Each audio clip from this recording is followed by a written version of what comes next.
died. Yes. So the new captain, Testis, put up a post on the subreddit for new crew members. Now, he did mention no affiliation with criminals. However, I suspect that someone affiliated with criminals probably wouldn't mention that in an interview. So, also, you're totally not allowed to like reject their character. So we'll have to figure out how they get involved if they admit to being involved with criminals. Uh, and you try to reject them. It'll be like, in every sitcom ever where there's some character that gets initially rejected but ends up going along for the ride anyway because they have to. Um, so let's figure out who responded to that space list posting. We will start with the person whose name I can see. So, Butch, what's your character's name? We'll start with that. The full name is Alistair Whitaker Price the Fifth, but I'm just gonna go with Al for short because fuck that whole long name. Fair enough. And so you get this. I don't know if you saw the post on Reddit. I will link it. It's Big Al 27 at spacegroup.com. At spacemail.com. Yeah. So you saw this message, which I'm going to put in chat real quick, on recently, and you've been looking for a ship, I assume. Now, what do you send to Tacitus? Long story short, I am hurting for work. My grandfather ended up in jail and took my inheritance with him, so I'm broke as a joke. We'll work for peanuts. Okay. So Tacitus, you get this email from Big Al 22, was it? 20. I just picked a number. Yeah, Big Al 36, saying that he's gonna, his grandfather's wandered off with his inheritance to jail. Asshole. What do you respond to him? What do you say? Quick question first. Where exactly am I? You, as I recall, you were on Ballesteros and you were taking off. So I'm going to say you're in orbit around Ballesteros. Okay. Does his email say where he's from? I'm going to assume he's on Ballesteros. Where are you, actually, Alistair? I was in the Conseco system, so... Okay, so, yeah, he's local in system, so it probably pops back with, like, you can connect to this, the system is smart enough to know if they are in system, so it's, like, shows, like on AIM, like, how you have, like, they're here, they're away, or they're offline. It shows him as here as opposed to away, which is what happens when they're out of system. So I can, like, voice into him? Yeah, you can, like, call him up. Alright, I'm gonna call him up. Alright, ring ring. Alistair picks up. Hello? Hi, this is Tacitus calling in regards to your email correspondence. Oh, good, man. Yeah. I really need a job. I'm not gonna lie. I work for cheap. You mentioned peanuts. I don't have a lot of peanuts at the moment, but we can probably pick some up. I'm good with that. I need some place to sleep. Dude, sleeping on a park bench. Don't do it. What would you say your skills are in regards to spaceflight? I've been on a few spaceships. I was in an academy I'm a psychic, if that helps me in the running. A little, perhaps. I can use band-aids pretty good. Okay. We should have an in-person meet. I'll see you about swinging by, picking you up. I'll be there, man. Let me know when and where. Just send me your current location and I'll sort it out. Will do. Click. Hang up. All right, awesome. So you also get another message from someone calling themselves, and Tim, go ahead and tell me what message you send. So I heard from Peanuts that you guys really effed up and he's sending me to help. Wink, wink. And that's all it is. It's from Shadowburn 59 at Space Mountain. Shadow. I like it. I was not expecting you to do this, and I'm very happy that you are. Yeah, so you get this from Shadowburn 59. He's also in system. Does it say his actual name? I don't know. Shadowburn does it, Nope. but it just ends with wink, wink. In Like- Shadowburn. The word wink or an emoticon? Modicon. Yeah, it's a winky face. Okay, I'll call him up. I'll connect. As you're trying to call him up, Clippy pops up and says, "It appears you're trying to make a call. Do you need help with that? No, Are you sure? Because I'm really good at helping." I'm sure. Okay, well, if you ever need help with the call, I'm right here. You can just ask anytime you need. Okay. Okay. You sure you don't need help? Yep. Okay. And the Clippy face looks a little sad and then connects you. And it rings, and Shadowburn picks up. Yeah, what you want? I'm looking for a man who's known as Shadowburn. And why are you looking for this man named Shadowburn? He submitted an offer in regards to my posting for employees on a spaceship. I wouldn't say it was an offer, more like a demand. Frickin' Peanuts. It's a douchebag. Never worked for Peanuts. But you work for Peanuts. Yeah, that's a long story.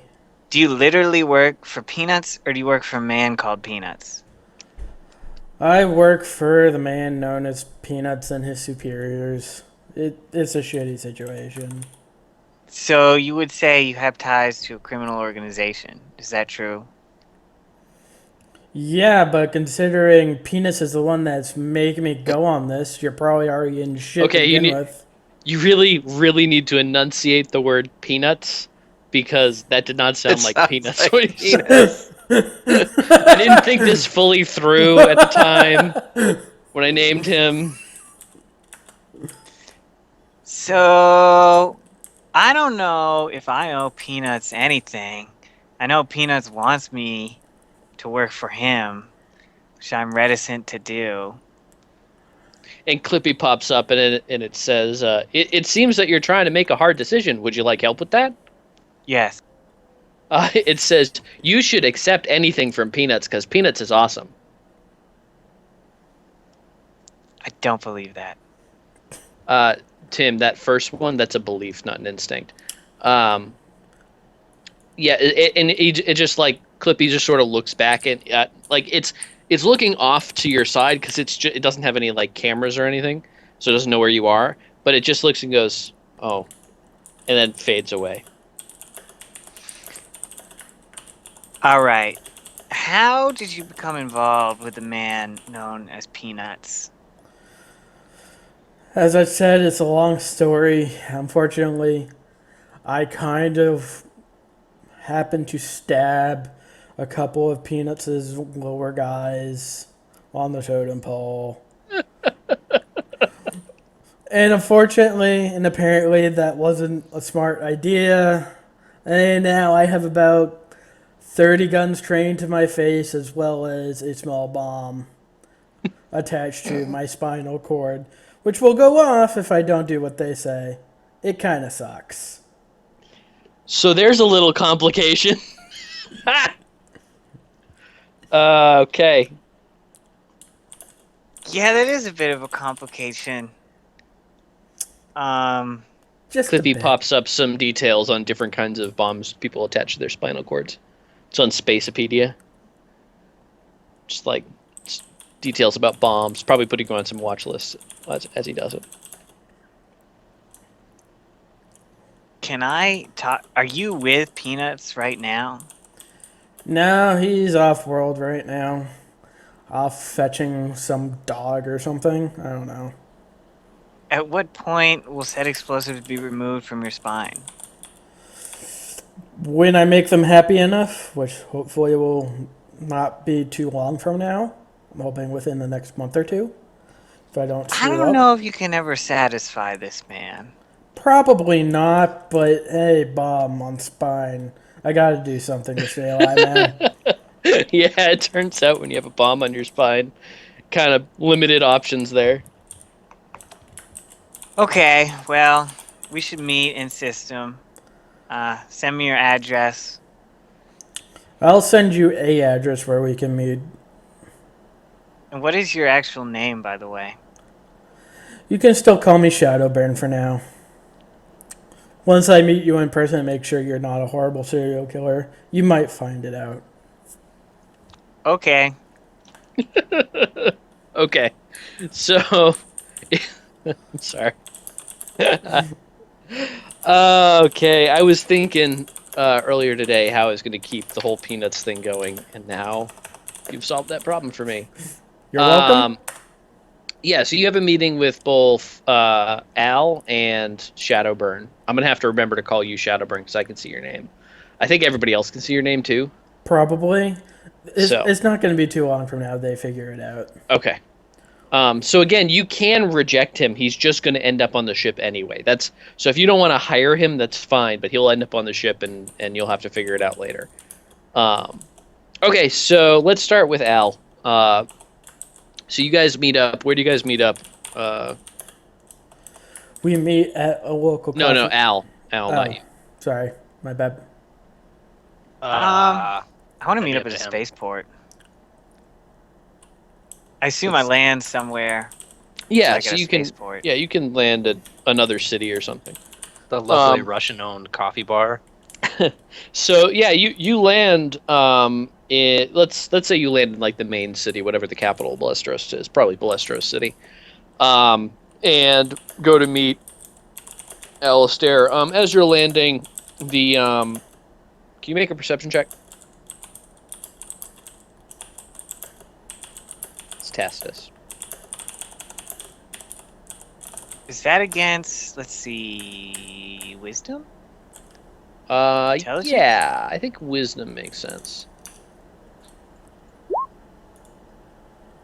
Yeah, so you land and the procedure goes pretty smoothly. There's no nothing out of the ordinary that happens to your knowledge, and yeah, you meet up with Al at some location, I guess in spaceport, maybe at like it's an airport essentially, so airport bar kind of thing.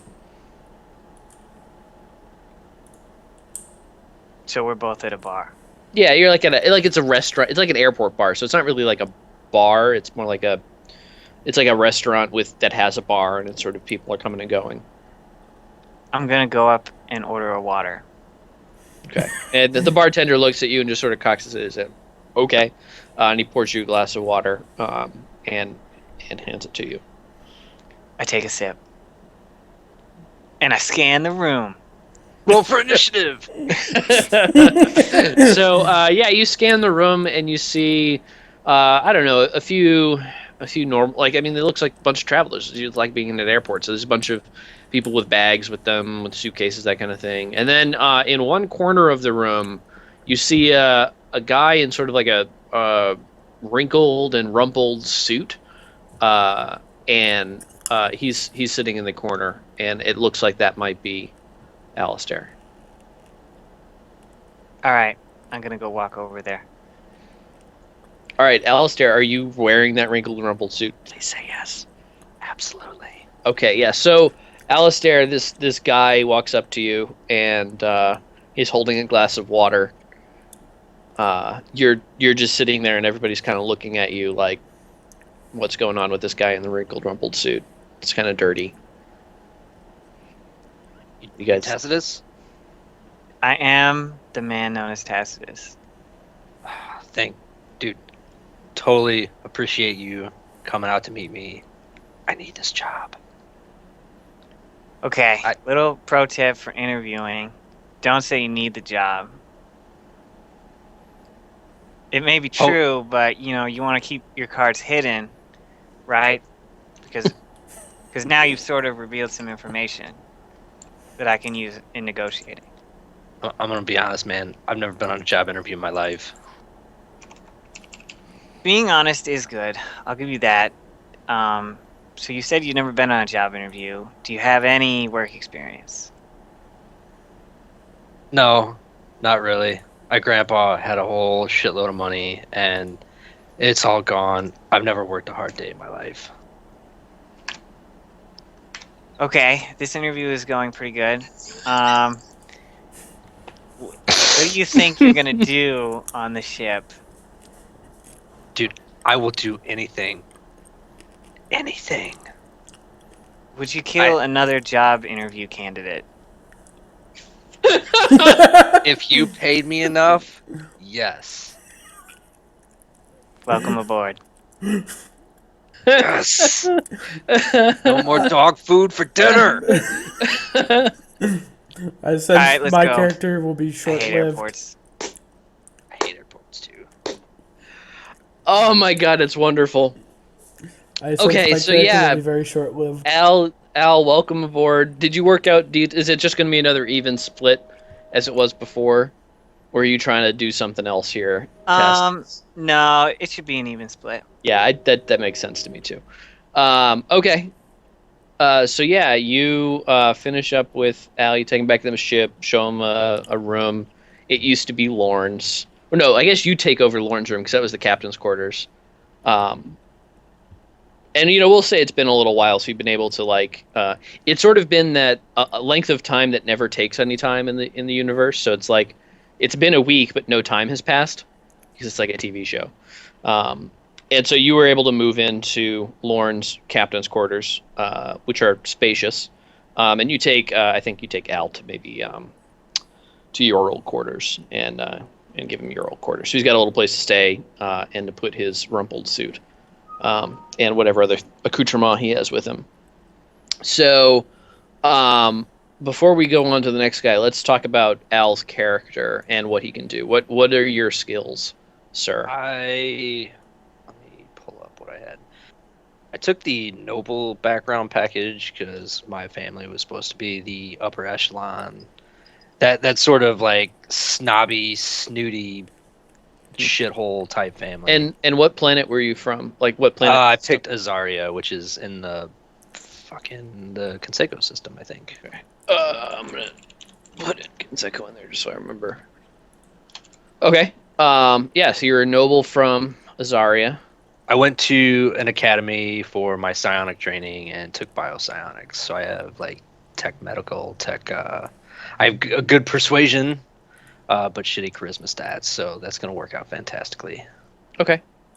And then as far as language, what's your native language? What's the native language of Azaria? I don't think that was in the wiki. You can make one up. Old Esperanto. English. Old English. So it's like a highfalutin English kind of thing? Yes. Okay. Let me write that down next to Azaria here.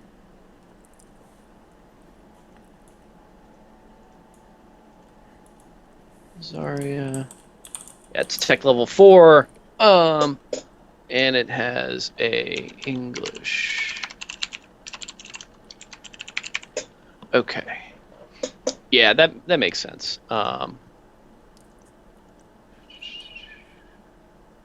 Okay. Let's go on to what's his face? Let's go on to Shadowburn. So where do you guys meet? Let's say this is like a day later. Wait, can I call Peanuts? Yeah, you can call Peanuts. I'm gonna call Peanuts. So as you're trying to call Peanuts, Clippy pops up and he goes, "Why don't you like me?" I never said I didn't like you. But you never asked for my help. Oh, whatever. Because I'm I'll very connect skillful and capable. Oh, whatever. I'll connect you. And so he just connects you while you're replying to him. And it comes back and Peanuts. It's like an automated message. I'm at a system at the moment. Leave a message or some shit. I don't give a shit. Peanuts. Peanuts, who is this guy you're trying to give me? This is Tassus, by the way. Call me back. And I hang Okay, up. and it clicks. The message has been sent, but he's not in system, so he can't reply. Now, how long are you waiting before? Like, how what? So, are you gonna wait for him to reply before you go meet him, or are you gonna try to go meet him despite having a reply? I'll go meet him without the reply. Okay. Shadowburn, where did you tell him to meet you? I told him to meet me in a little kind of coffee shop slash, I forget the name of what they call them. It's one of those like kind of computer lab almost with a coffee Uh, shop. Internet cafe? Internet Thank cafe? you. One Yeah. of those. Yeah, so there's like a internet cafe type. It's just a cafe with Wi-Fi. It's not really there's not like computers or anything set up. It's kind of like a Starbucks. And it's owned by some corporate chain, not by the Russian mob. And yeah, what do you look like, Shadow Burn? I'm about 5'9", jet black hair. Kind of almost look like Vin Diesel with hair, if you can imagine that. Okay, I can't. That's fine. It's kind of scary, actually. It's a little bit, yeah. It's like a mullet. Is it a mullet? I want it to be a mullet. It is not a mullet. It's actually one of. Oh God, how do I not remember half this stuff? It's like a spiked mohawk. Okay. Like Liberty Spikes? Let me look up Liberty Spikes because I have no idea what you mean by that. I also don't know what that means. You guys Liberty sad me. Spikes? Yes, absolutely Liberty Spikes. That's what I was shooting for. Yes, wonderful. So you're a fucking Guido, okay? Yeah. So you're Vin Diesel with Liberty Spikes. So yeah, Tacitus, you see a number of people in this relatively like it's not swanky or anything. It's just like a Starbucks, but there are a bunch of people in like turtlenecks and sweater vests and so on. A few people with conspicuously placed laptops. And they're typing very loudly. One guy has a typewriter for some reason. And then in one corner, there's a guy in like grungy clothes with giant spikes popping out of his head made of black hair. Are they dyed, Shadowburn? They are dyed. They're dyed the what color? rainbows of the colors of the rainbow. All right, so yeah, you see this guy in the back corner looking kind of dejected and angry, and like sitting uncomfortably, like not really able to arrange his back in a way that is comfortable. And he's got brightly colored Liberty Spike hair. I'm gonna go up to the guy with the typewriter. Yeah, so you walk over to the guy with the typewriter and he looks at you and he goes, Can I help you? Why do you have a typewriter? I'm writing my screenplay. It's this great story about a planet that is covered in forest, and there's a ragtag group of adventurers who are sent there as punishment, and they fight some evil forces and eventually get off the planet, but tragedy strikes. It's great. You're gonna love it. Are you in the movie business? No. Oh, how are you? Oh, well then why are you? Go away. And he just like very flamboyantly gestures you to leave. All right, I'll walk away. And he goes, but you hear him type, and he goes, "Yeah, this is gonna be great. Everybody's gonna buy this." All right, I go up to Guido hair guy. All right. So there's a Guido hair guy in the back corner, and you see Tacitus walk up to you. I ignore him. Are you the man known as Shadowburn? Who's asking? This is Tacitus, a possible employer of yours. Employer might be a generous term, but yes, I am Shadowburn. Good. Shall we do the interview?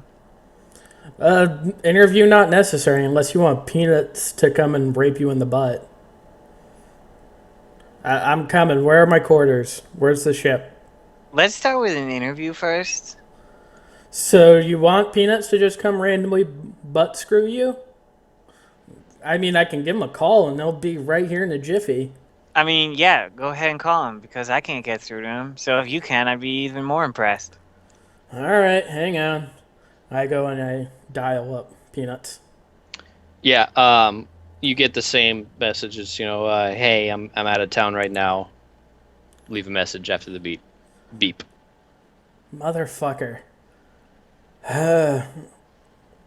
If I don't come now, interview or not, I don't really care. Not only will I be screwed and without a spine, unable to walk, you're probably gonna be without a head. Can we just go? So I actually have a spine, and that's why I do interviews. I Oh, technically, damn! I technically have a spine too, but I have a block of essentially C4 attached to it. So when you say that, the room kind of looks at you, going, "Huh?" The Eh, guy with the typewriter keeps typing, though he doesn't care. go back to your business. Nothing you should worry about. Go on, mush mush.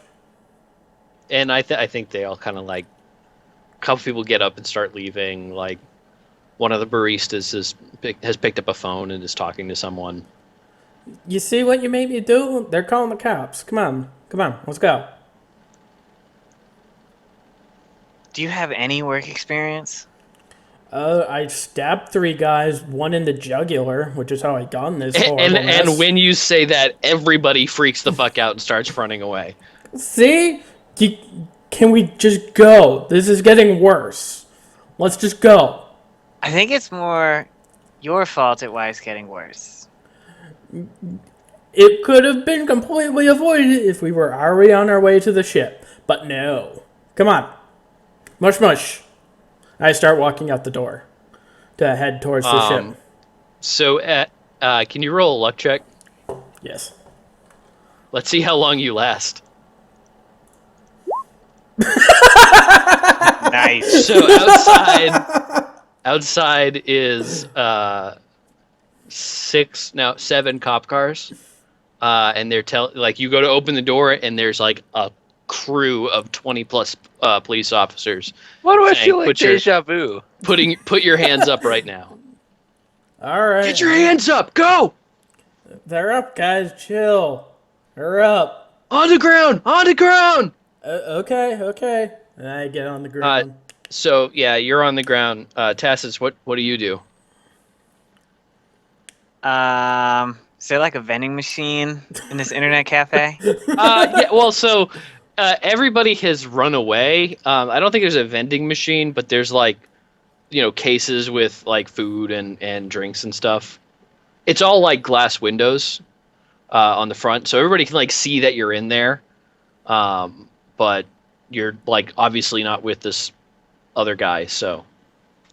I'm gonna buy some caramel popcorn, and I'm gonna sit at the window and watch what happens. Okay. Yeah, so I think there's like reporters outside by this point. It's been 10 minutes you've been talking, and there's like one reporter, and they're clearly looking at you, and the camera zooms out to be outside, and it's like, we're here at the scene where a suspected terrorist is attempting to kill, maim, or otherwise injure many people at this cafe. We see there's another person inside. It's as yet unknown whether he's working with this. What is he doing? What is he? He's getting some kind of. He's getting something out of the case. Is it a gun? No. Why is he putting money on the?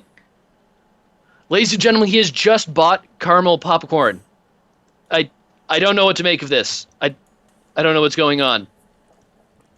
And then it zooms back into you, and you're just sitting there, just snacking on popcorn.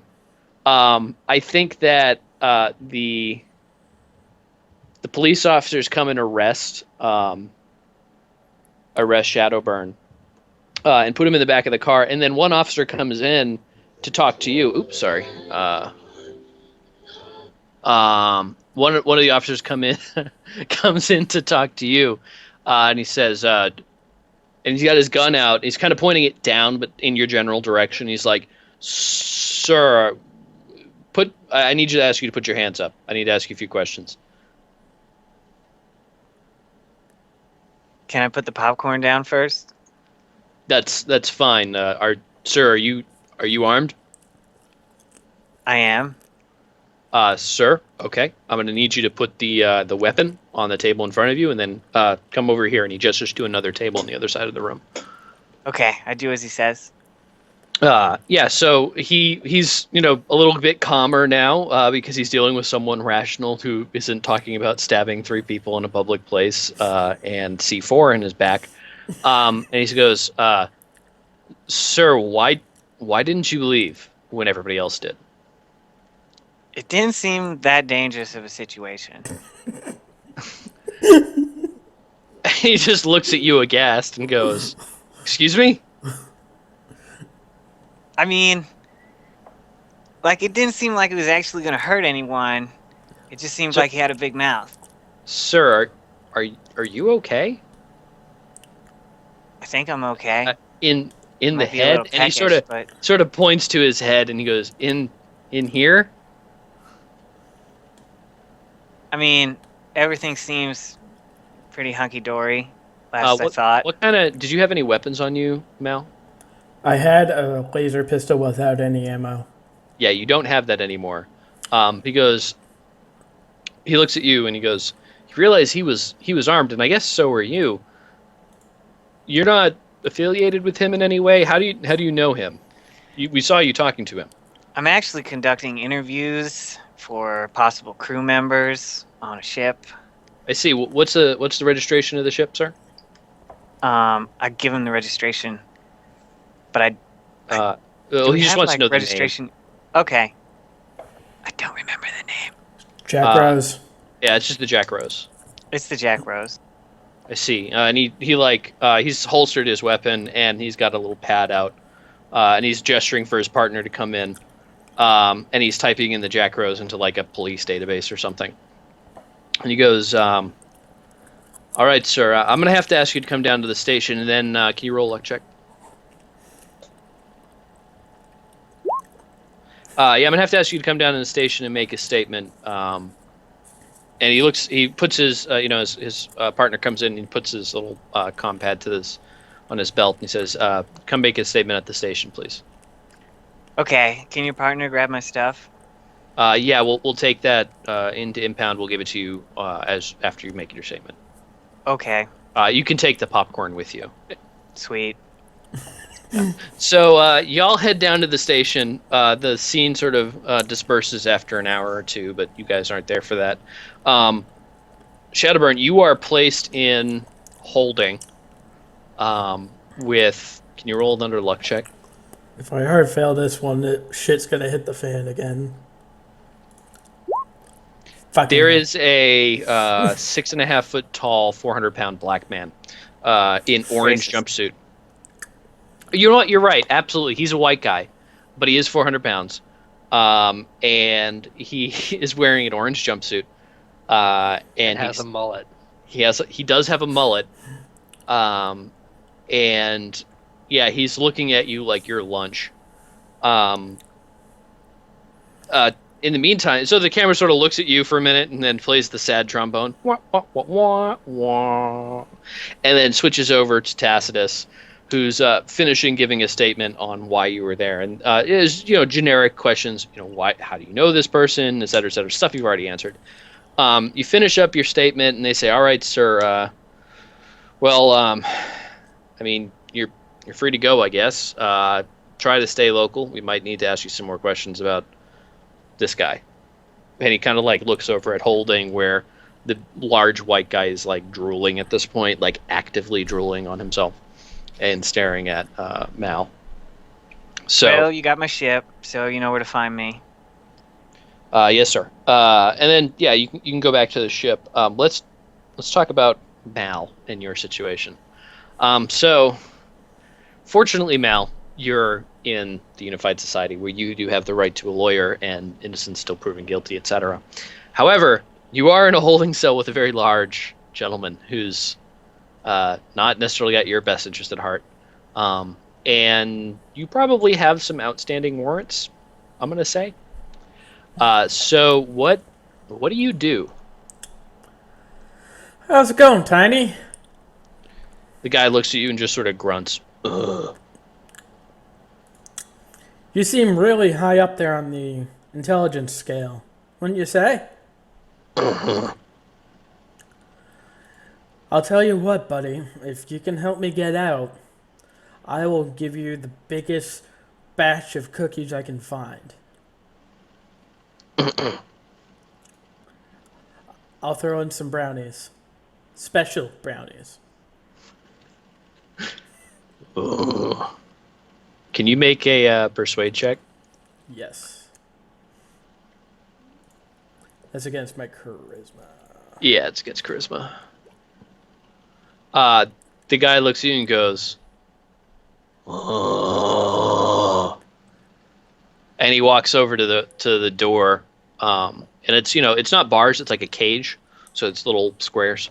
And he looks at the door and he looks back at you and he goes, "Brownie, Special brownies. okay." And he rips the door off the cage and says, "Where Brownie?" Brownie's back at my ship. You're gonna have to follow me. Okay. So the holding area, it's sort of underneath the police station. There's like one guard, and he's like sort of dozing off. This is not a highly trafficked police station. So you and Tiny, are sort of free to move about the area. There is a door, which is right next to the guard station that you need to get through to get out. There are some small, like in a basement, there are like those little small windows. There are a bunch of those scattered around. They have bars over them, but there's really only one way in or out of here. So I mentioned to Tiny. So Tiny, but in order to get to the special brownies, we need to get through that door. In order to get through that door, that guy has to die. Can you help me out without being extraordinarily loud? Ugh. Okay. Brownies? Brownies. Brownies. Okay. So, me and Tiny walk up to the guard, and I kind of motion to him to punch him in the jugular and then strangle him. Tiny, no kill. Fine. Tiny, nice. And he like nods enthusiastically. Okay, fine.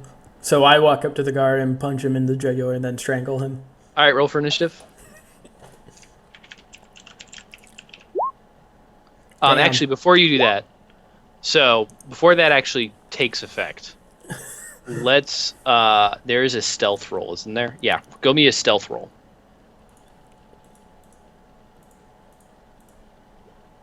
Yeah, so you actually sneak up right behind him, and he hears at the last second that you're there, but you clock him on the back of the head and then put him out. Do you break his neck? Do you kill him or? Absolutely. Yeah, so you just break his neck. He's dead. The door is, you can see a couple of cameras. There's a few other people in holding. There's a few buttons on the panel. They aren't marked, but there's there are like 8 cells and there are about 9 or 10 buttons on the thing. I quickly strip the guard of his uniform and any relevant equipment. Yeah, so you find a laser pistol with 1 charge pack in it, so it's got 1 set of rounds in it, and you have a guard's uniform. It's actually like a police uniform. It's not a guard uniform. It's a policeman guarding holding that you just murdered. I motion to Tiny. In order to get out and get to the brownies, I'm going to have to make it look like I'm transferring you. So let's walk. And I begin walking out with Tiny. Okay. So hang on. Let me. I need to put Tiny. I'm keeping track of all these guys. You're on Canseco, Balesteros. Dumb accent, I guess. Grunting. Kinda sounds like a troll. And I also need to keep track of the crimes you're committing today.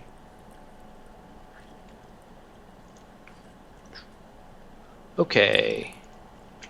Murdered 1 policeman. Has committed these 3 murders elsewhere. Sicko. Okay. I think escaped from holding. Accused of being a terrorist on Ganseko. Westeros. Okay. So, yeah. You and Tiny, so you kind of like, you take the handcuffs that were on the uniform and handcuff Tiny. Not like completely, so he's actually holding it shut. So he's not actually bound. He's sort of like Chewie in Star Wars, where they like pretended to have him locked up. All right. And so you're still staring at this panel. The door is locked. It's a big, thick steel door, and there's a few other people in holding that you can see on the monitors. And there are 10 buttons on this panel. None of them are labeled. And I think the radio that's on your belt is also chirping. I go and I look at the radio and I start pressing buttons. Yeah, so you know how to work a radio. So you can pick it up and you can tell that they're asking you to check in. They're asking let me get a name. Hold on. They're asking Jim Cleaver to check in. They're saying, Officer Cleaver, please check in. I wait a second to make sure that. Actually, I check my. Do I have a name tag or name badge? Yeah, there's like a little badge, and it says Cleaver. I immediately answer like, Cleaver checking in. Everything okay? Can you roll a luck check? Damn it. We heard some commotion down there. Do you need some help? No, everything's good. Just a minor malfunction here. Everything's fine. No need to worry. How are you?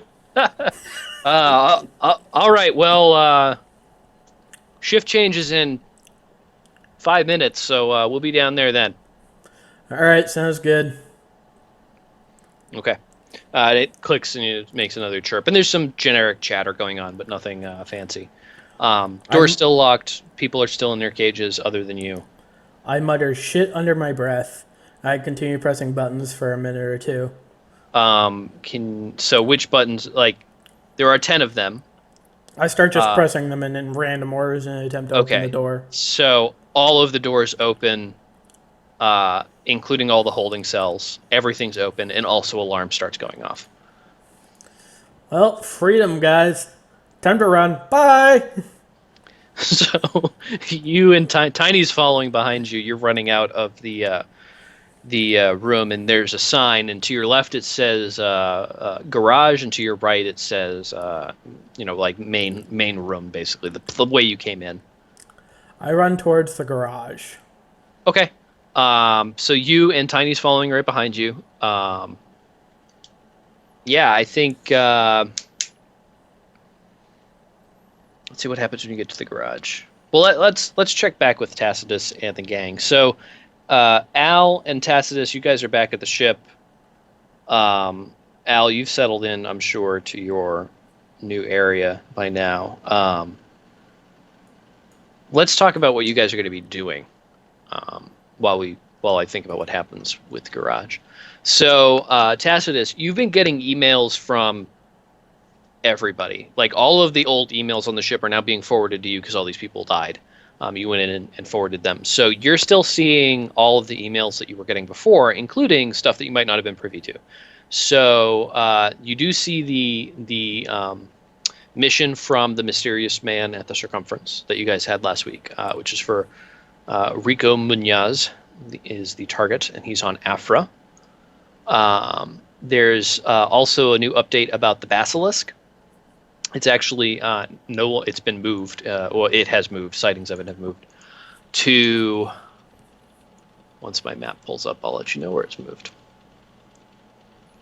Come on, map. So I'll let you know what. Here we go. It's moved to H0503, which is there. And Is the red block still accurate to where we are? yes. Okay. So yeah, the HO503 is where the basilisk is. You guys are here-ish. You also see a couple of new things coming from Space List. There's one that's titled like Bounty, and another one is looking. It's all lowercase. It's saying I need bodyguards.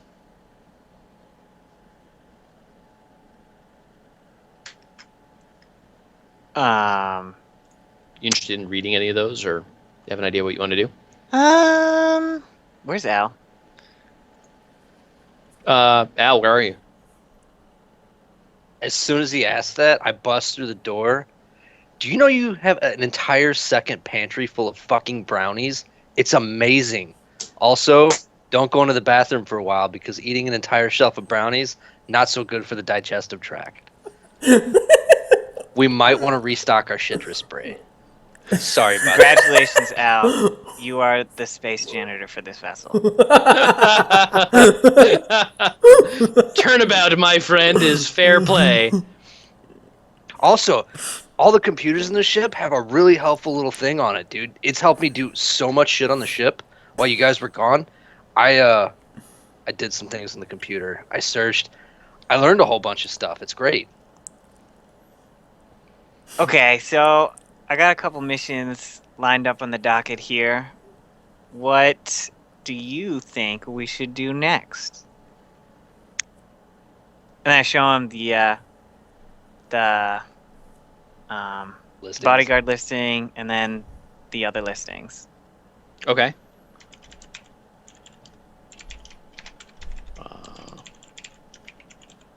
What's your input on that there, Al? Those all look like a lot of work. But the one I don't even think we can go there. I'm pretty sure that's the place that my grandpa got busted and we lost all our money. Fuck that place. All right, let's not go there. Being a bodyguard doesn't sound too bad. I could put a scary face on. Let me see your scary face. I show him my scary face. Can you roll a? I need like an intimidation check. Hold on. Is there intimidation? I think there is actually. There's not. There's got to be something like it. There's a persuade. It's the closest, I think. Yeah, do persuade strength.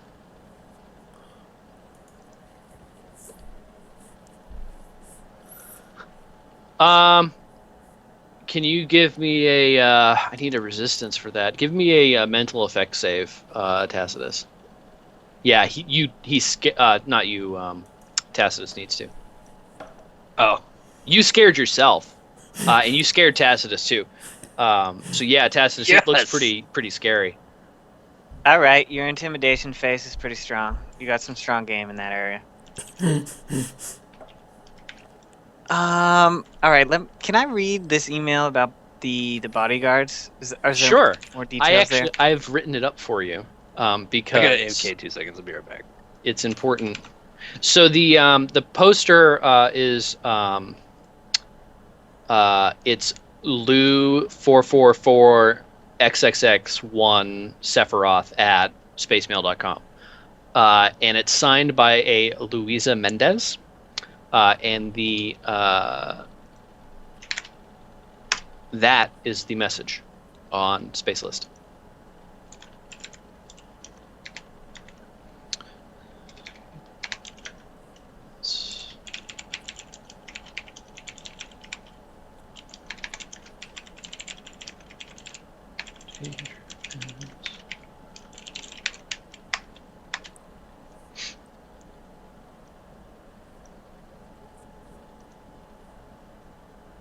Is there an intelligence skill? I mean, there's just intelligence.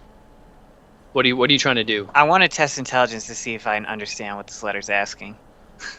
Okay, roll 2d6 plus your intelligence. So I think it's a 1 or something for you. I don't know.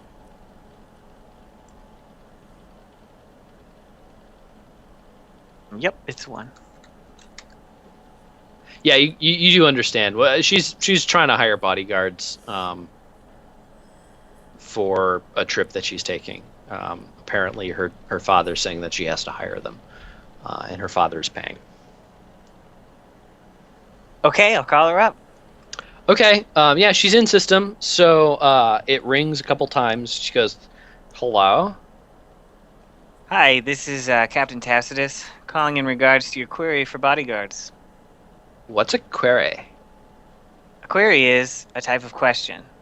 Why don't you just say question? Well, I could have said question. I happen to like query because it's shorter. Also, sometimes if we use the same word. Whatever. Okay. So are you gonna like be like my bodyguard or something? I, along with my crew member, can be your bodyguard, depending on the price. Well, like, Daddy said I could spend like 30. I guess that's like good. I've heard a lot better. Well, he only gave me 30, so What are the yeah. details of the trip you're planning to take? I have to go to the Balan system, and there's like a party that I'm going to with all my friends are going to be there. It's so hot. And Daddy's like, you have to get a bodyguard because people might try because we're really rich and stuff, and I don't want a bodyguard because they're so lame. Bodyguards can offer a lot of valuable service, but not for the price you're offering. Yeah, but I could totally get a sweet pair of shoes with 30,000 credits. You could also get your life, which is worth quite a bit more, I imagine. Not without those shoes. Oh, whatever. Are you gonna be my bodyguard or not?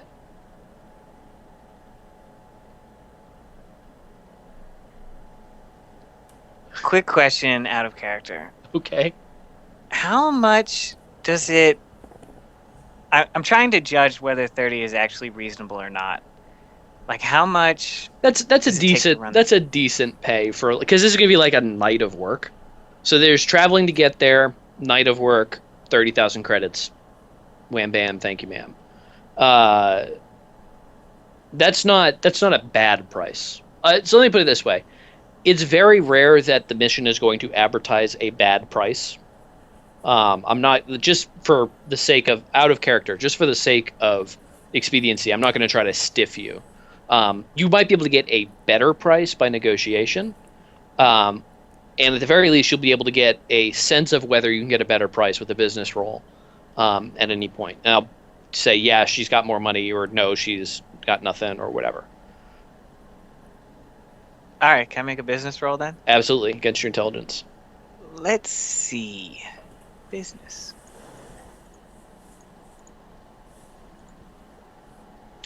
She doesn't really have any more to give you. And how much does it cost to fuel up? I think it's like 200 per unit fuel or something. It's pretty cheap. All right. I like flip black to the call. I can't believe you put me on hold. Oh, Apologies. We will accept your job. Please forward us the details. totally awesome. Okay, I'll totally like do that. Okay, obrigado. And she clicks and hangs up. Hey Al, we got a job. Fuck yeah, we got a job. All right, I'm gonna put my so job pants on. let's jump back. So we What jump back pants did to you have on? I try to go with no pants, but All right, rule number some people one. don't like that. All crew members have to wear pants at all times. It's rule number 1, and it's fading out as you say this. All crew members have to wear pants at all times. Fade, and then we fade back in on Mal and Tiny. They're in the garage. There's a bunch of police cruisers around. Can you roll a luck check? Yes. There are 6 police officers. They haven't seen you yet, but they might see Tiny. Can you roll a stealth check?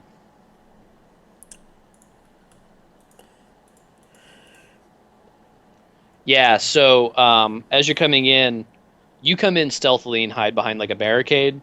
Tiny does not.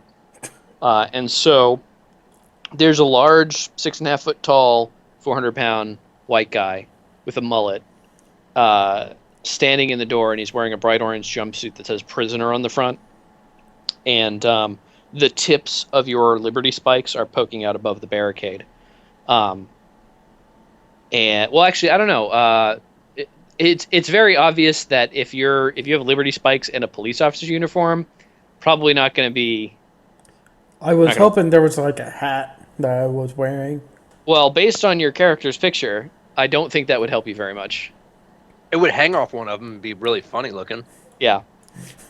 So yeah, like you got they can see the tip of your green spikes or your multicolored spikes. And so they know someone's there, but they don't know exactly what's going on. And all of them draw their guns on Tiny. Tiny sort of grunts and goes, "What do?"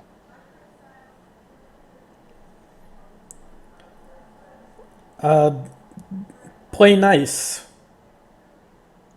Tiny don't play nice. That's why Tiny in jail.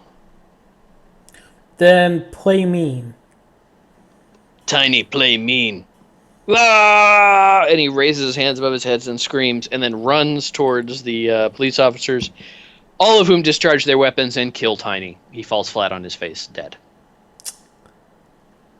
Hi guys, I'm gonna go this way, and I just slowly start And kind of inching. All to of the them side. say, "Get on the ground. Get on the ground now." God damn it! Fine. I get on the ground. Okay, so I need to add a count of yeah, that's the reckless intention. Okay, okay, yeah. So that you're on the ground, you're wearing an officer's uniform, but you have the Liberty spikes. They're all surrounding you. When can you roll a luck check? Yes. Yeah, so they managed to cuff you, and then 7 other angry prisoners come out and start fighting with the officers. They managed to knock their guns at the ground, but you're up. There's they outnumber them by 1 person, 2 if you're there. What do you do? I run out the door, because I'm assuming I'm cuffed with my hands behind my back. Yeah, but you could you take a second to get them in front of you or whatever, and try to get out of them or whatever. I try to go and grab a pair of cuff keys from one of the cops that handcuffed me, and run out the door with the keys. They're all fighting right now, so none of them are down. They're just fighting. Then I hide behind a pillar until one does go down. Okay. Yeah, so I think let me do some math here real quick. 7-1. Let me do this. So this is like narrative time, and it's going to be 6 seconds pass. You need to make. I need to figure out how this works, so how I know who's going down and when. Let's do an opposed roll. Okay. So you're gonna make some kind of save. I'm guessing it's got to be a luck save, but I feel like I overused them. Makes the most sense. I think no evasion save because they know where you are and they're tracking you and they're like trying to catch up with you. So go ahead and make an evasion save. Okay. So you are caught up with by one of the police officers. And they're going to try to hit you. You don't have. I guess you have an officer's uniform. It's probably a little bit of armor there. +8, and he's just kind of going to try to punch you, and he hits you. But he's not hitting you hard, so he only hits you for 1 point. You can go ahead and make an attack back at him by like melee, so 1d2. And he has 8 AC as well. All right, so 1d2. Mm-hmm. I would assume a basic attack roll first. Yep. So it's a basic attack roll with an AC of 8. This could be against your strength or dexterity is the stat. It's like an unarmed attack. Damn. Yeah. So you don't hit him. Now I need you to roll luck save. Yeah. Damn. So no one's coming to help you. 3 guys are piled up on one of the other cops though, and that cop goes down. And so there's now 5 cops, 8 prisoners. You've been hit once. The other prisoners seem to be okay. Yeah, what do you want to do? I want to try and kick the cop I'm fighting in the groin. Okay, go ahead and make an attack.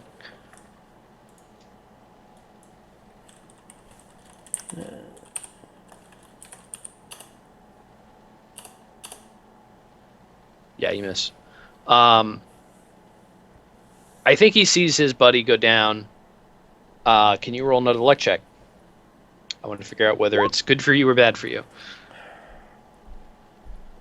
I'm not rolling well tonight. No, you're not. So he sees his buddy go down, and that makes him angry. And so I think he's got like a taser on him, like a stun baton kind of thing. He's going to attack you with that. But he misses, so you kind of like jut out of the way. He's actually, as he goes to stun you with his stun baton, it catches between your arm. So your hands are still behind you, but it's like in your arm, and you can like grasp it. So you kind of have his arm now. That's going to give you a little bit of a bonus to your next attack. Woot woot. So you're going to get +2 on your next attack. All right. So I will do that and try and kind of donkey mule kick him because I assume I have my back kind of facing towards him. No. So your arms are like out and you're facing towards him, and he's went to jab you, and you kind of like jutted your arm to the side and got the like wrapped around the stun baton without it hitting you, and wrapped your arm back. So you're still facing him, but his arm is sort of stuck under your arm now. I thought I had my hands cuffed behind my back though. Yeah, but like if you put your hands behind your back like you were cuffed, you can see how your elbow makes that little hook. Okay, that's how. Okay, That's where you caught it. then I am going to try and kick him in the shins. Okay.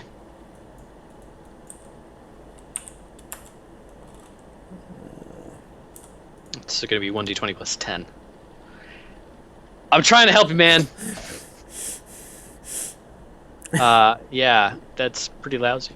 Yeah, so you go to kick him, but he kind of like trips you and puts you on the ground. His arm's still stuck behind you, but he's like raising his other fist to punch you. But he sort of punches at you, but you manage to like just take it. Doesn't really hurt. You've been punched before. You know what it's like. Yeah, what do you want to do? You're on the ground. There's a stun baton behind you. I want to try and kind of flip him over, almost MMA style, and keep him in a grapple. Okay. So if you just want to flip him over and keep him in a grapple, that's not an attack. It's not going to do anything. So, okay, let me rephrase. I want to kind of flip him over and while kind of holding him down, kind of tries to start kneeing him in the stomach. Okay. So go ahead and make an athletics check.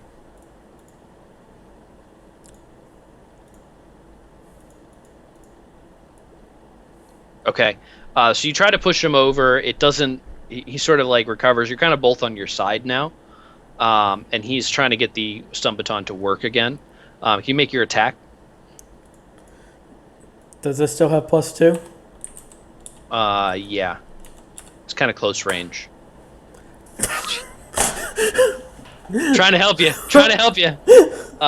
Yeah, so you don't, you go to knee him, but it doesn't really connect. You don't get the power behind it because you're on the ground.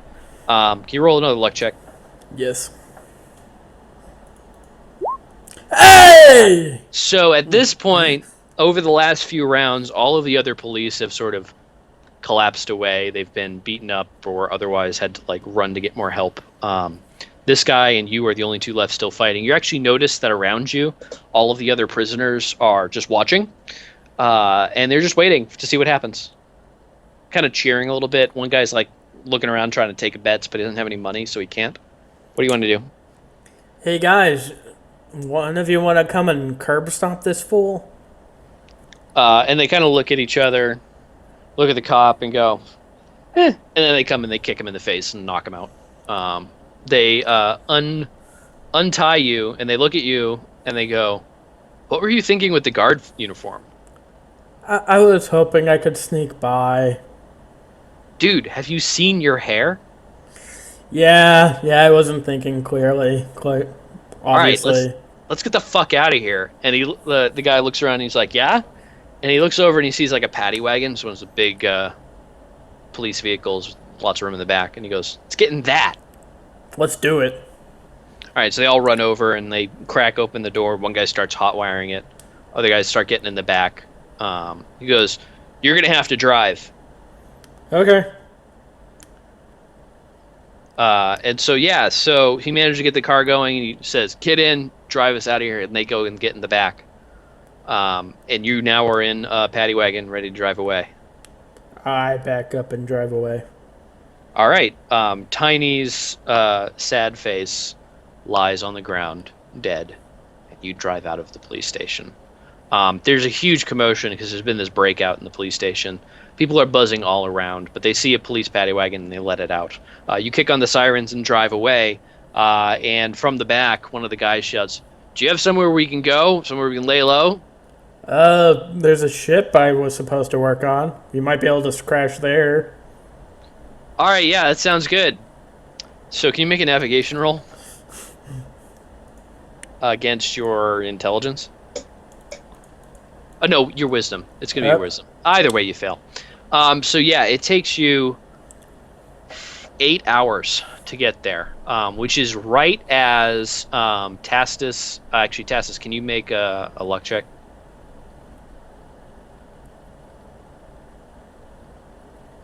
Yeah, it's right as Tacitus was getting ready to leave. So he's got another 6 hours before he's going to leave, and you drive the paddy wagon right onto the ship, not thinking that it's going to cause any problems. Out pour the half dozen prisoners that are in the back and yourself, and so let me add another Grand Theft Auto of police vehicle. Wow, you racked up a nice little rap sheet there, buddy. On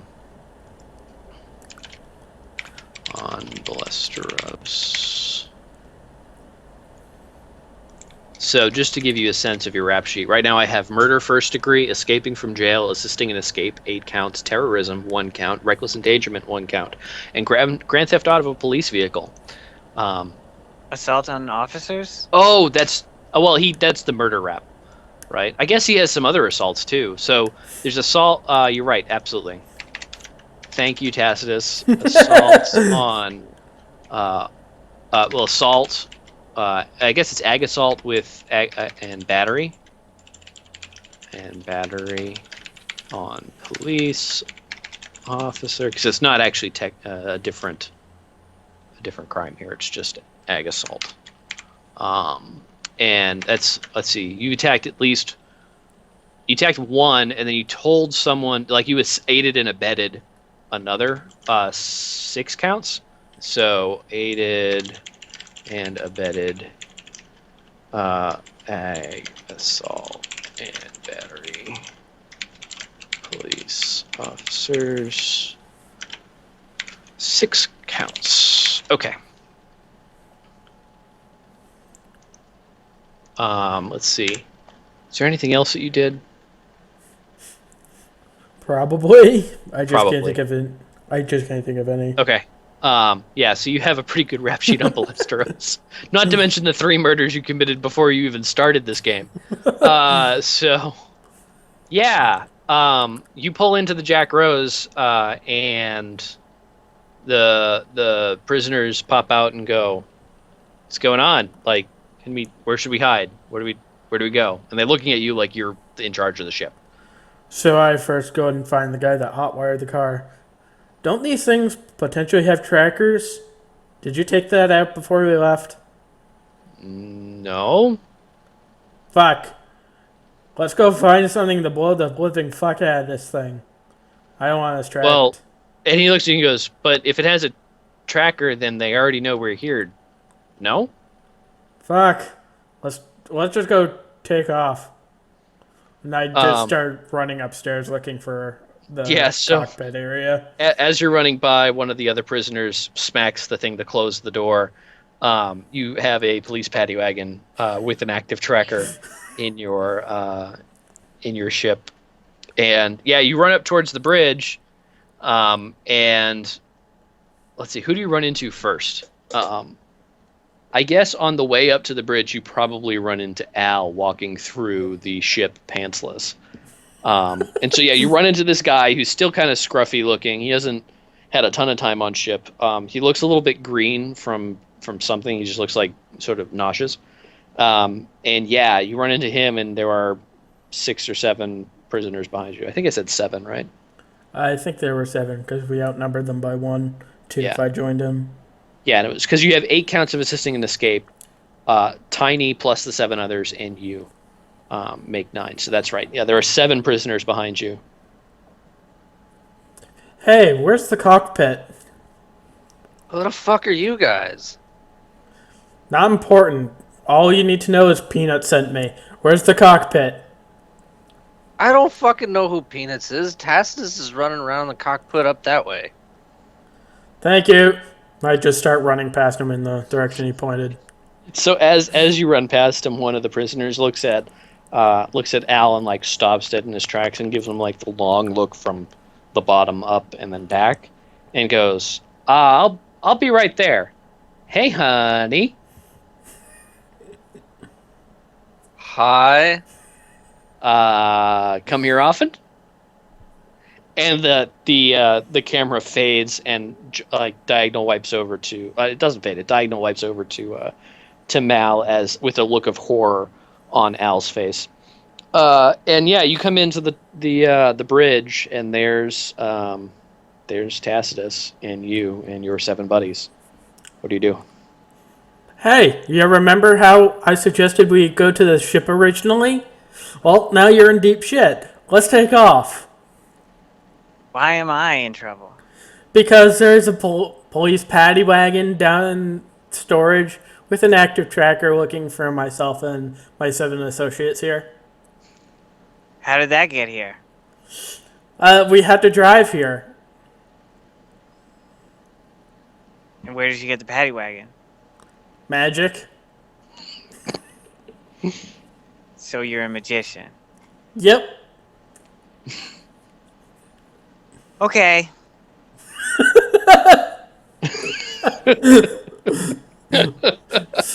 So are we taking off then? Yes. Let's take off. Great idea! Clippy pops up on the screen. It looks like you're trying to take off. Do you need some help with that? Yes. I'm pretty sure I can take off for you. Let me contact the tower and get clearance. I come busting in through the door screaming that one of the guys is trying to pull his pants down and pull mine down. And right. No, so you're not wearing pants. You told me that. I was assuming I was wearing boxers at least. Well, okay, Not going so, yeah. completely nude. Yeah, so you're running around in your boxers, and behind you there's a guy with his orange jumpsuit at his ankles, his tidy whities, barely concealing himself, and he's like, I'm just trying to be friendly, and he's chasing you into the thing. Clippy's talking to the tower, and trying to assist the tower in helping that you take off. And Tacitus, there's this scene going on your bridge. What do you do? Is everyone still on the bridge with me? Yeah, everybody's on the bridge at this point. Okay, I'll just sit back, watch, sort of evaluate the situation. Yeah, so Clippy's like, Clippy comes back and says, it looks like you're getting a message from the Balestros Police Department. Would you like to take it? Yes. Up pops the same officer that was talking to you before, and he goes, is this Tacitus? It is. It seems that we're tracking one of our stolen police vans on your ship. Can you care to explain that? My ship's being hijacked. And all of the prisoners look at you and go, what? I just told the officer my ship's being hijacked. This is And acting to my belief, by the way. Just saying. No, it's definitely acting. So you've been doing pretty well with the beliefs. In fact, you're supposed to get that stuff as you do it. So let me go back for a moment and talk about some beliefs, because I'm pretty sure a few of you fulfilled some serious beliefs. Pretty good at sneaking and lying. Has that gotten you in trouble yet? Yeah, I think it has. Yeah. Yeah, I'm going to say that got you in trouble. I need to look up what the numbers are. We're going to take just one moment and do some experience. I got a job too. That was one of my goals. That is true. So I'm gonna get to that in a second. Let's start with beliefs. Beliefs. I put the numbers in here. Here we go. Trivial. Okay. So let's start with Malcolm. I said it was a level 1 belief. So you're gonna get 50 experience for that. Woot woot. For your belief getting you some serious trouble. You and Tiny. It actually got Tiny killed. So that's pretty good. That's your thing that's happened. You haven't done none of your other goals yet. Let's go to Alistair Whitaker Price. Getting a job, that's going to get you 100 XP. Fuck yeah. So you can delete that because I'm pretty sure you don't want to do that one again. No. And then Tacitus, you have seriously done some goal work today. So I think your belief that your second belief has been playing off in spades. I listed that as a level 3. I'm going to say 1,500 experience. That sounds about right. Also, your second belief also applies here, and that's definitely getting you into trouble right now. So I'm going to say that's another 200 experience for that. So I just leveled up. Do I Nice. do that now? Yeah, you do that right now.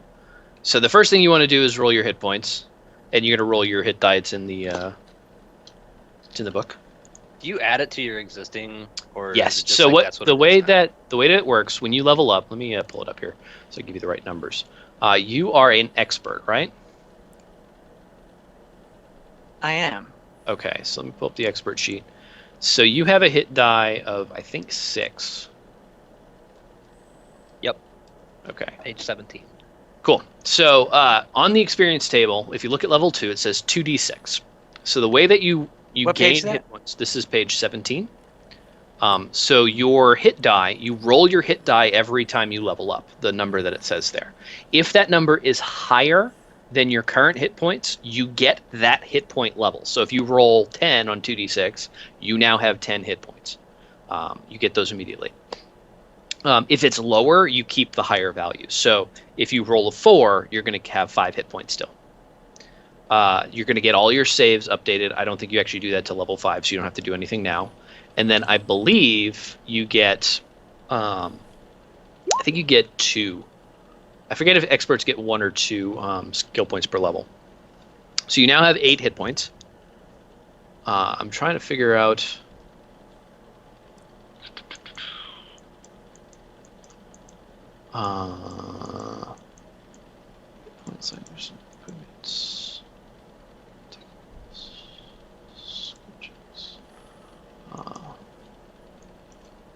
Level.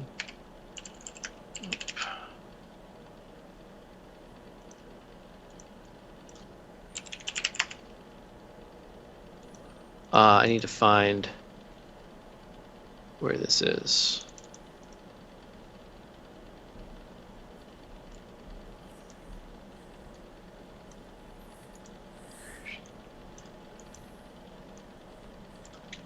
There's a section on how many points you get per level.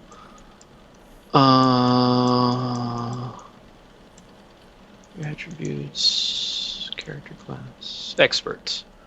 Oh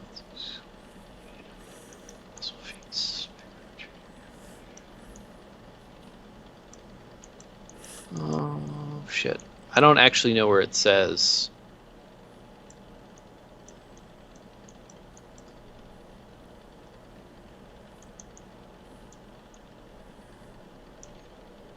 Where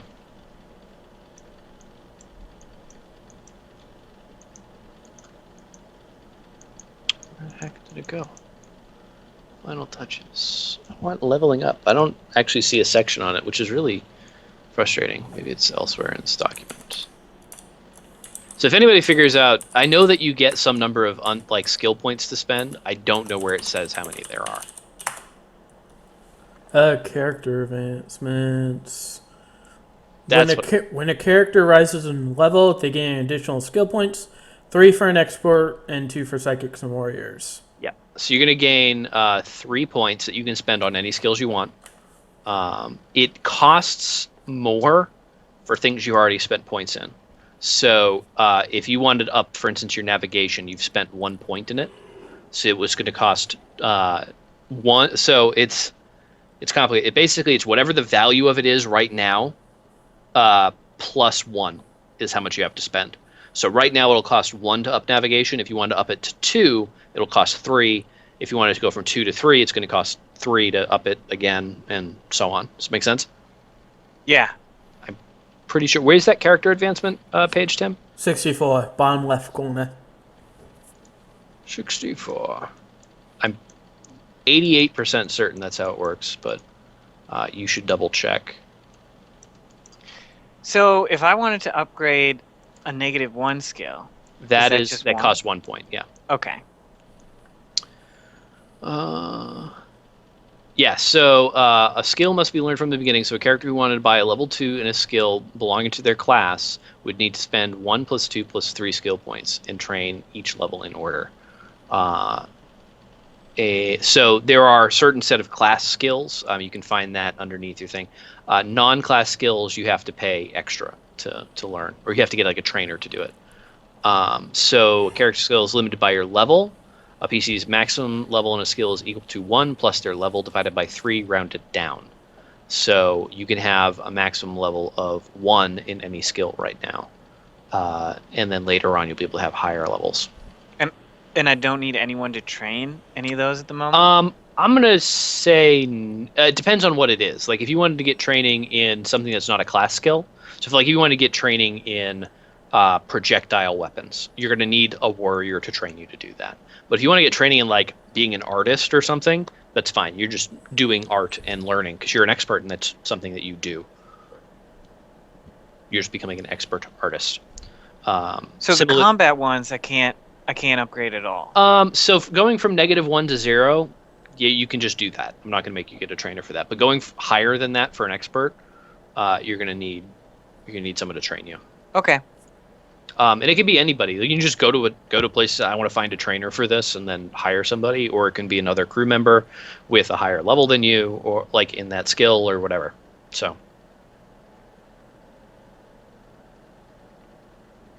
Alrighty, so you can spend those at your leisure. You can also just save them too. Like you just put them on there and then spend them whenever you want. So if you don't know what you want to spend them on already, it's worth just saving them. And then before a roll that you need to make with that skill, you can spend the points on it. That's fine, assuming it's something that you don't need a trainer for.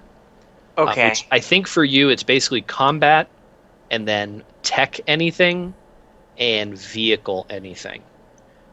Those are going to be the things that you need trainers for, because basically tech is like, I guess even tech to some extent, like going you already have points in all the techs that you could pick up on your own, but going any further in that you're going to need a trainer,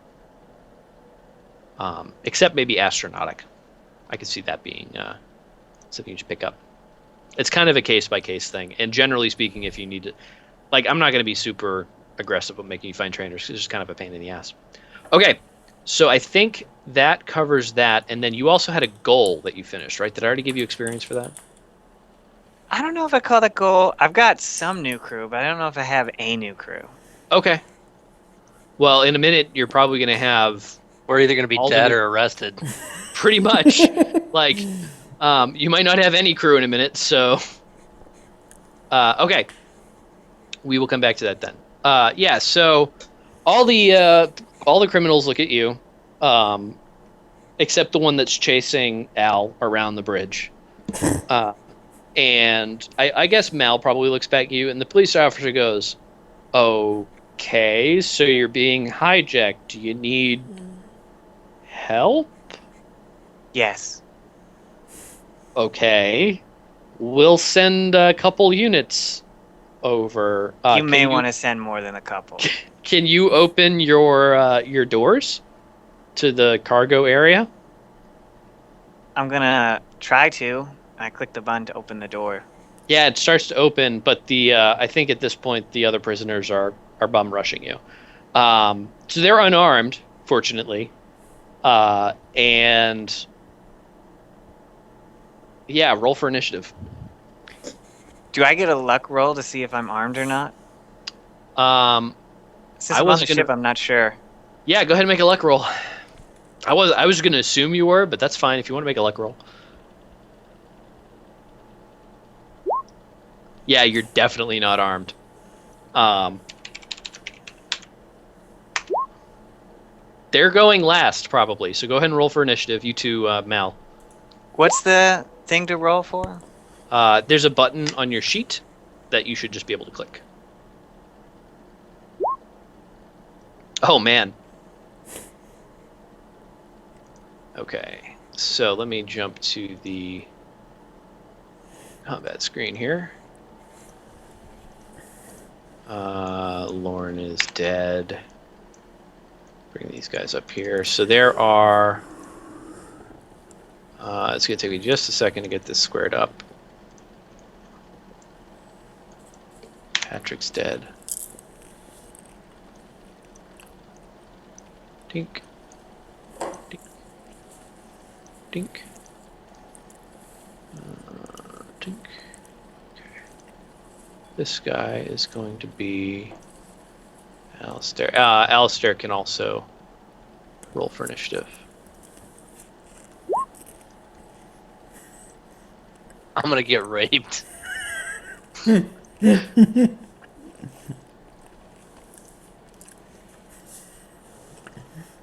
If you want to go grab a snack or something, now's the time to do it while I set this up. Or another cider. Yeah, and if you're gonna eat next to your microphone, mute your fucking mic. Tim. I swear to Christ, I will kill you. I'm already dead anyway. I'm gonna boot him from this thing. Oh my god, it's so annoying. And then we need Malcolm.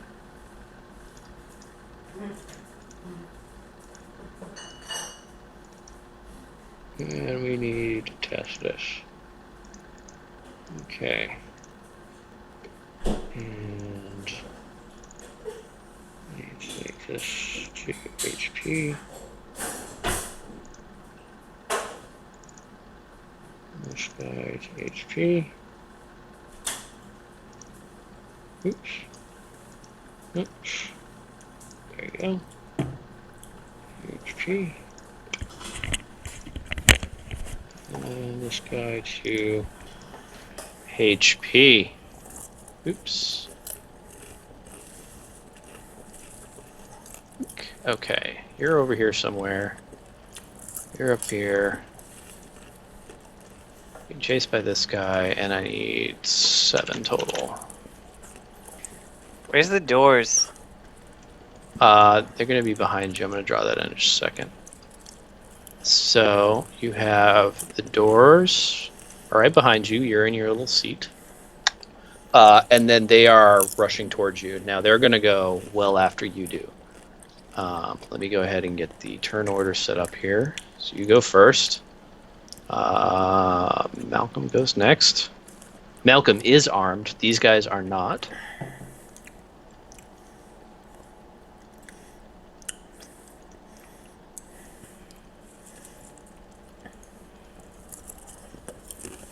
Okay.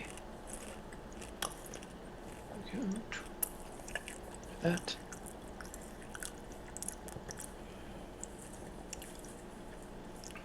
Go before all these guys.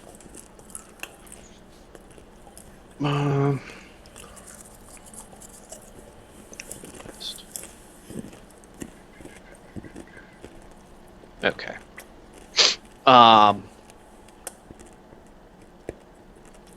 Yes. Okay, I'm gonna go to the bathroom real quick, and then I'll be back, and we'll do this fight.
All right. Is everybody here? Yes. Indeed. Cool. Tacitus, what do you want to do? So I have a couple questions. One, is the door open or not?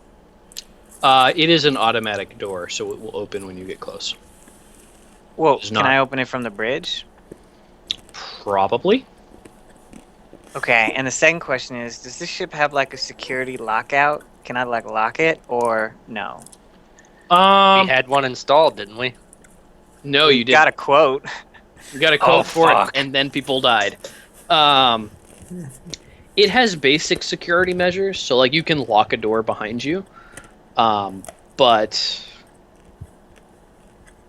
it's not like Well, I guess I'm it's not not so impenetrable security. Does that make sense?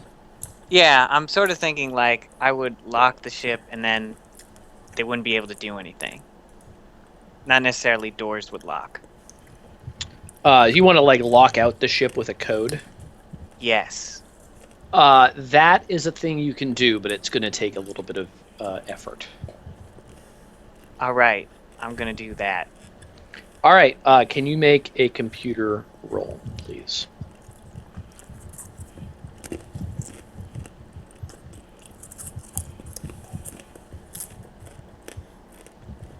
Can I actually put a point in computer before I Absolutely. make this? I'm going to put my last point in that then. And is that against intelligence? Yeah, it's going to be against your intelligence.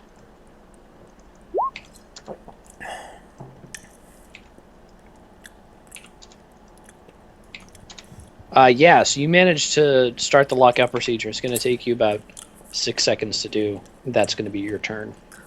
Malcolm, it's your turn. What are you going to do? I'm going to pull out my pistol and take a shot at his hand or the computer. You're muted. I'm going to take out my pistol and shoot at the computer he's trying to lock. Okay. Go ahead and make a attack roll. The AC of this thing, it's pretty small. And he's already started the locking procedure. It's going to take time for him to finish it. Clippy pops up, by the way. He's like, it seems like you're trying to lock up the computer system. Would you like help with that? And it's AC 4. Yeah, so your shot flies wide, but it flies near Tacitus. And it's very obvious that you shot at Tacitus. That's your turn. Mr. Whitaker Price, what would you like I want to curl up in the corners and cover my butthole with my hands. Okay.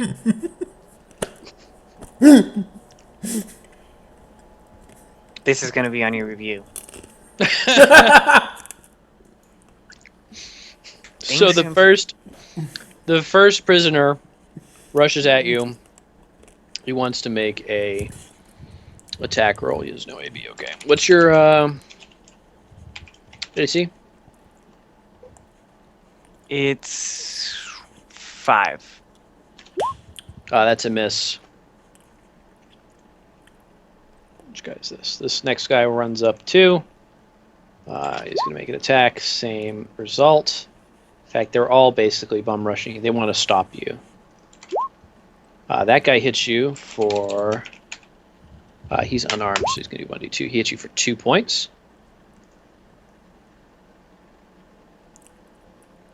So these 3 guys are all going to jump at you, and they're just going to make these attacks in succession. Now, it's getting hard to get near you, so you're actually getting a bonus to your AC, just because it's hard to get at you. There's 1 more hit for another 2 points.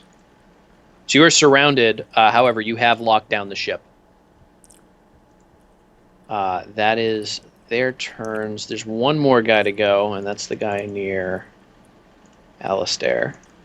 Alistair, this large burly guy, comes and looks at you and looks at your hands and is trying to pry them off your derriere. What's your AC? Not high enough. It's 5. He reaches down, but you kind of like squirm away. And I think you're under like a console at this point, so he's actually just trying to like swipe at you and pull you out. Tacitus, it's your turn. What do you want to do?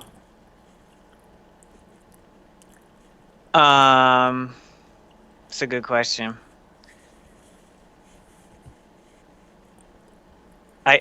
I'm gonna try to talk to them. Okay. I'm gonna say the ship's locked. You're not getting anywhere without my code. So bang away, fellas. Beat the shit out of him. I guess I just end my turn. I can't really do anything. Okay.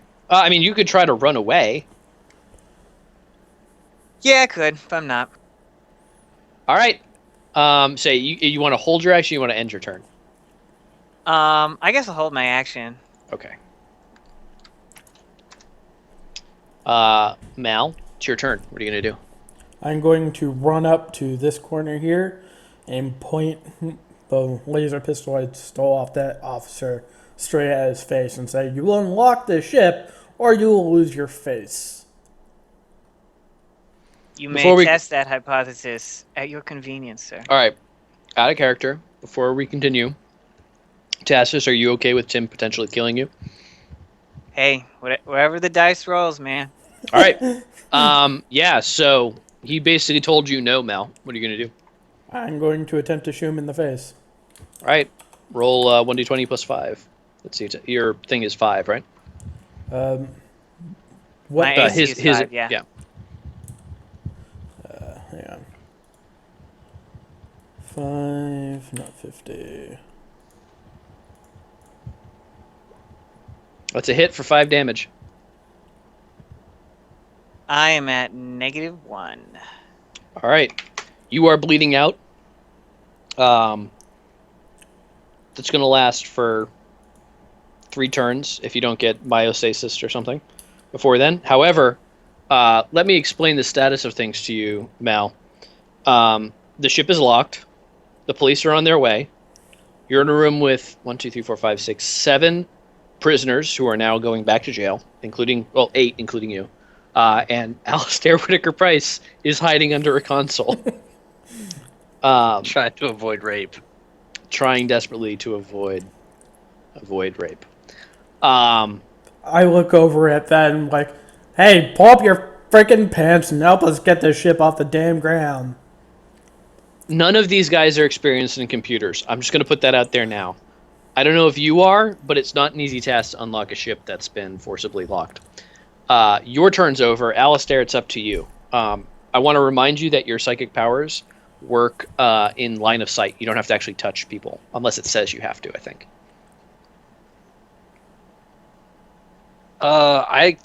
So I will use my turn to use biostasis. Says I can revive a character from death within 6 rounds. 100% chance of success if used within 3 rounds. Correct. Okay. So I will do that. Wait, I have a Tacitus, question about that. go ahead. So does that mean, am I knocked out when that happens, or do I just Yeah, instantly you're come in a back? coma. You're in a coma. Okay. So you're at 0 hit points in a coma. It looks like you're dead. So all these guys think that you're just dead. But you're not. Now. Also, I just achieved 2 goals. I helped somebody, and I used my psychic power. Okay. Dang, son. All right. Let me pull that up.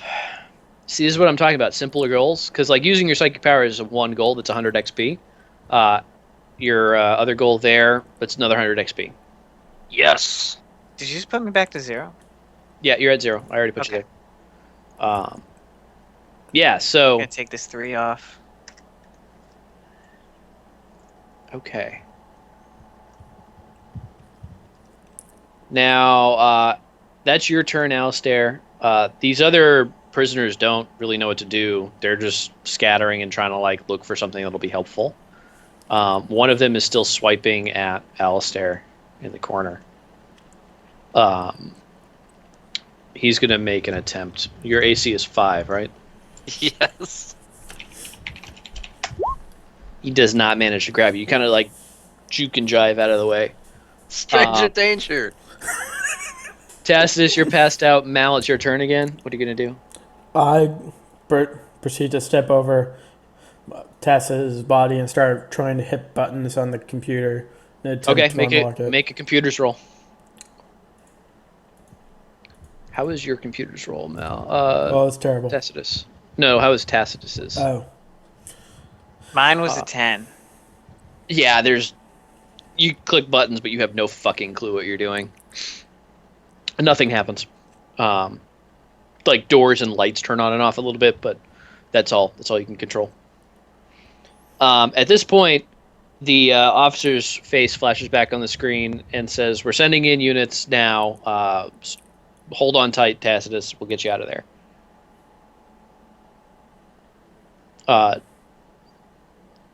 He goes, "Tacitus?"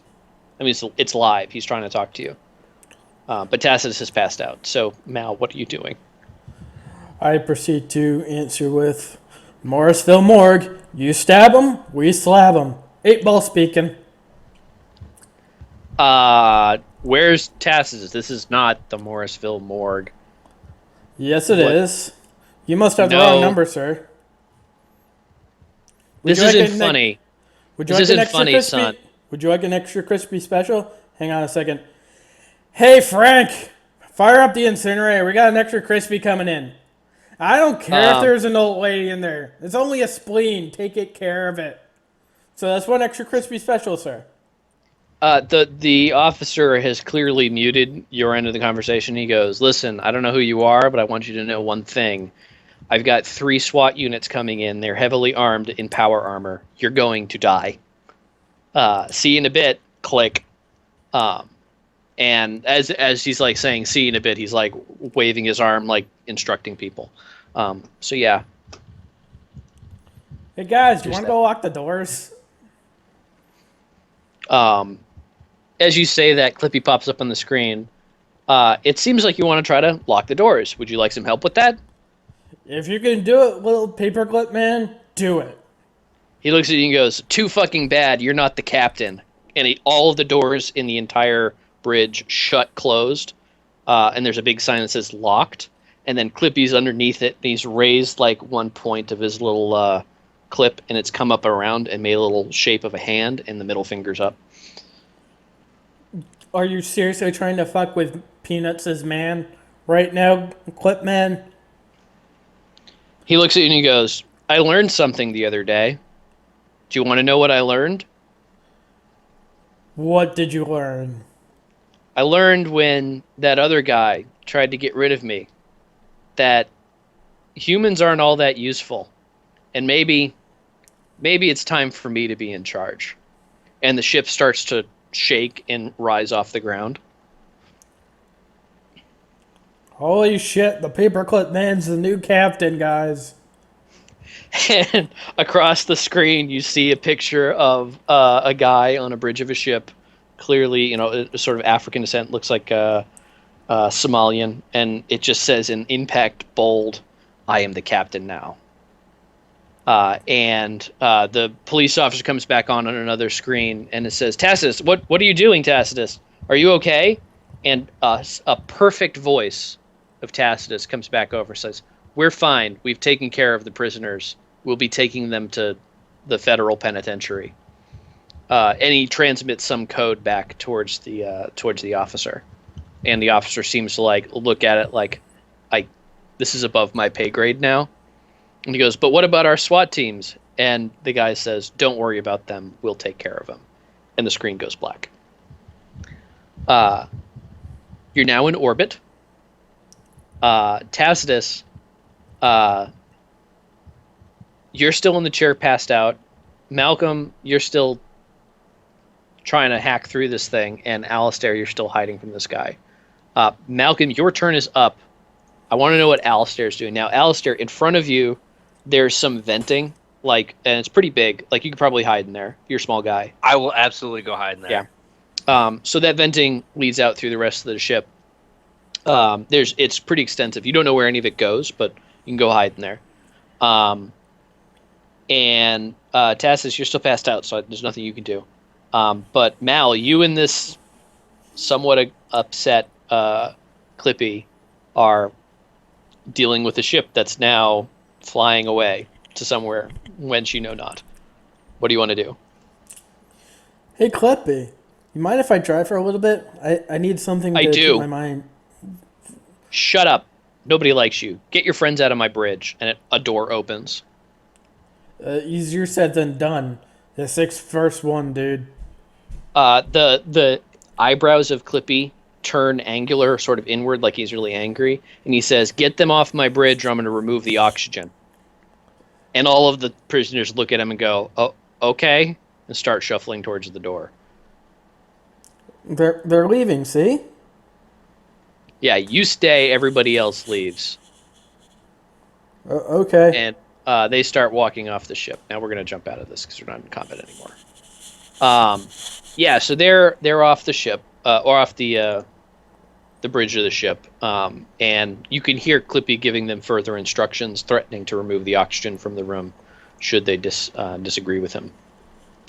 And he, so all of them, including the guy that was chasing Alistair around. Alistair, where are you? So you went into the vents. Just enough where he couldn't grab me. Okay. So you hear this, and you see the guy walk away. What do you want to do? I'll slowly poke my head out and say, "Can I stay in here?" Clippy says, "Yeah, you're fine." Oh, thank God. And he says, "In fact, come out here. You need to fix up the captain. Well, the old captain." Absolutely. I love Clippy. Clippy's the fucking best. Don't patronize me. Just fix him. I will go over and start applying medical attention. Okay. I do have a med kit. Can you make a tech medical check against your intelligence? Yes. And you said you had a medical kit on you? I do have a med kit. I believe that gives you a +1, does it not? Say that again and you cut out. I believe that gives you a +1, does it not? I don't know. I just took it because I was going to be a medic. I didn't actually look at what it did. Hold on.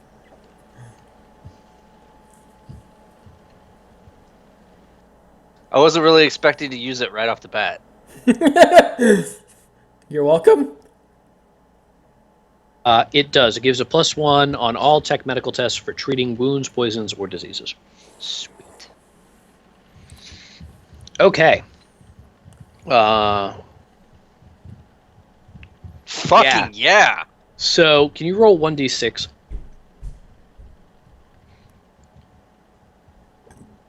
Fuck. So, Tacitus, he injects you with atropine and knocks you out of this coma. And you're still feeling pretty awful. I mean, you got shot in the chest by a laser gun. But you're up. And Clippy is looking at you, Mal, and Tacitus, and he goes, "Listen, y'all have work to do. If you can't get along, I'll have to do that work. I'm a computer. I don't need people. Do you understand me?" Sure. I'm confused. Can I get a brief summary of the past events?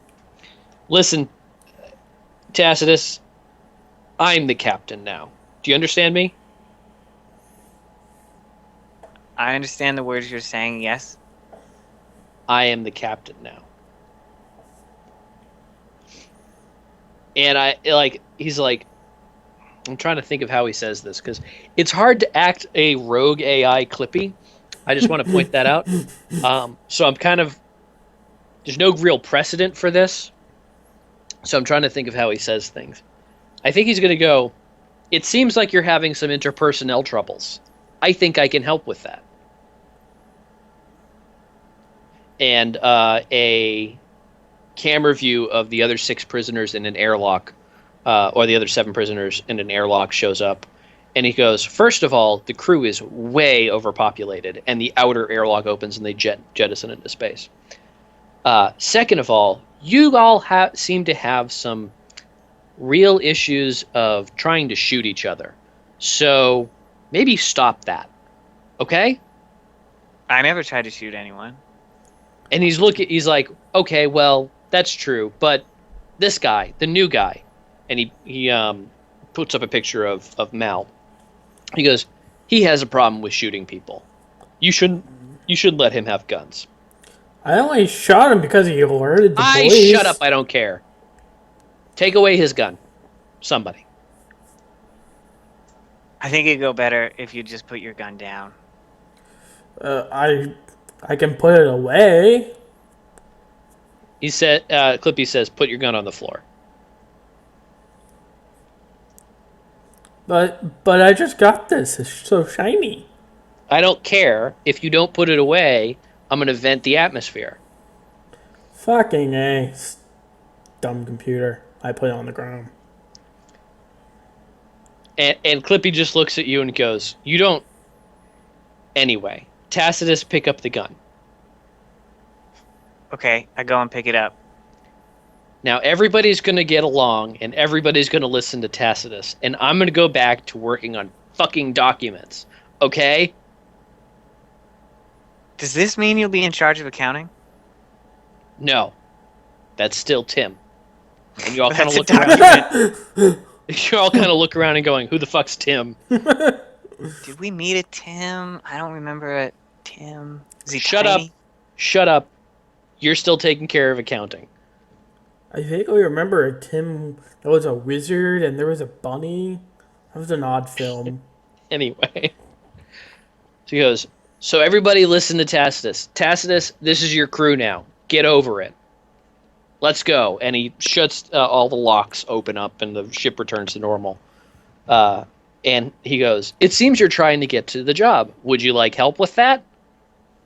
What's my hit points at? Your hit points is at 1. That's crushing. He got 14 now. Yeah, but he only rolled 1 on the heal roll. The fact that he got 1d6 is because he overshot by 6 the amount that he needed. There's a different recuperative thing for... I think every day you get back your con bonus in health. Plus something. I forget. There's some rules for healing. That'll take effect when you're traveling. But, Clippy's flashing. He's like, you're trying to get to your destination. Would you like help with that? Yes. Take us to our destination, please. I need someone to make a navigation roll. Before we continue, I just realized, shouldn't my belief also have triggered with that terrible, terrible lie of the morgue? That didn't get you in any more trouble than you were already in. Aw.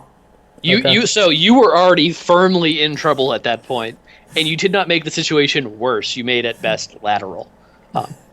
Like you probably pissed some more people off, but you pretty much can't get any worse than the SWAT teams on the ship.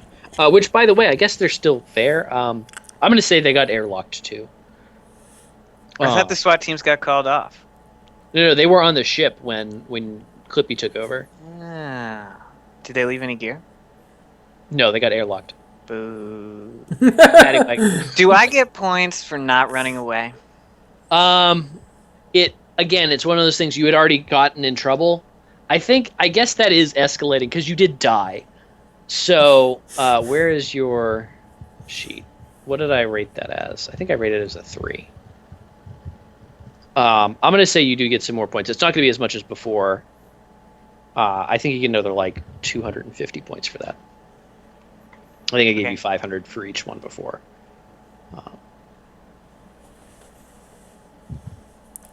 But yeah, that definitely got you into some trouble. So normally, getting into trouble, it's a fine balance between getting into trouble and not dying. So dying usually negates this, but I think that you were committed in such a way that you deserve a few more points. Okay, so who's going to make me a navigation roll? So, do I still have the best navigation skills, or do other people have better ones now? I don't know. I have I have -1. none. I have a -1. I am the pilot. Okay, so we're going for to Belund? Yeah. And that's to pick up the lady for the bodyguarding. Yeah. Okay. She's going to a party in Boulogne, and you need to get there. All right, I'm going to make one navigation roll.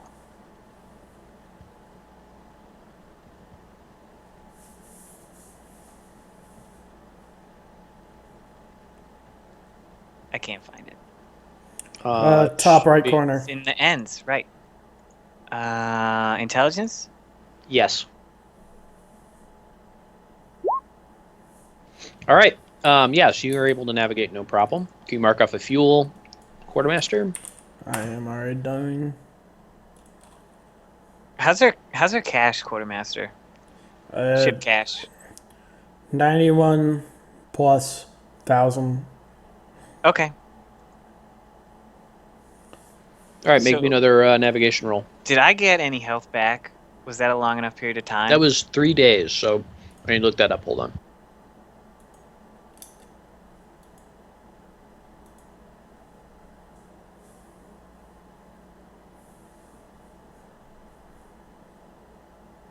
I don't see where healing went.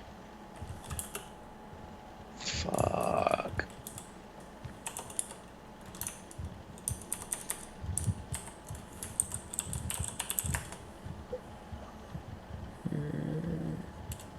I will say now, my goal of getting a new crew is complete.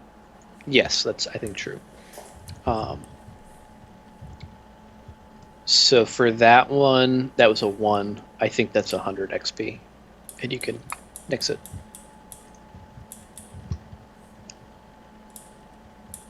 Am I Right. allowed to add a new goal? Yeah. As soon as one's cleared out, you can. Apparently, page 63. Every day a character regains hit points equal I to have hit. no idea where healing is. God Page damn it. page 63. That has listed where I lost track. Every day a character regains hit points equal to his level when he first wakes up. Page 63. Okay, I added a new goal. Okay. Let me just look up healing. Oh, I didn't realize I was muted. It's page 63. Thank you, sir. Yep, you get hit points back every day from the moment you wake up equal to your level. Okay, yeah, so you're going to get 2 points over 3 days for, I think it's plus your con bonus too. It just has every day a character regains hit points equal to his level when he first wakes up. If he spends the day doing nothing but resting, he gains additional hit points equal to his level. Plus Okay. 2 more for every level of tech medical possessed by his attending position. So, what do you do during the 3 days then, Tacitus? I think you're going to heal up to full regardless, so you can actually just do work and Well, I had to navigate. That counts. it as doesn't some really time. count. No, Okay. you plotted a course and then went to rest. That's fine. All right, I probably rested then. I don't see Okay, anything yeah, else so you're to at do. full health by the time you get there. Did you make a second navigation check? You did not. So I I need have a not. second. Let me just. I think everybody's at full health by the time you get there. 'Cause it's going to be 6 days total. All of that stuff that happened on Kenseco was 1 day. So I think by the time you get to Belanda, it's at least 7 days, unless you screw up a navigation check. You do not, so you end up on Belanda. So 7 days have passed. Mr. Quartermaster, you can write that down. 7 days? Wouldn't it be 6? It's 7 days because the stuff on God, my brain is not working. The stuff on Balestros took a full day to do, Okay. so it is 7 days total. Which means, let me find my notes. I believe that makes it their 30 days after summer. Yeah. Remember, it is the 6th. I have it listed as the 1st. It is October. So we started on October 30th, 3259. There are 31 days in October, and it's been 7 days. So it is the 6th of November. If that's the case, then I would have had it listed as the 31st of October. Huh. Because I thought we started in September. Like, towards the Yeah, start of September. no. So we started the original start date of the whole campaign. No, of like in-game date. Yeah, so the original start date of this game was August 22nd. The first end date was September 10th. And then it was the next week was October 13th, then October 21st.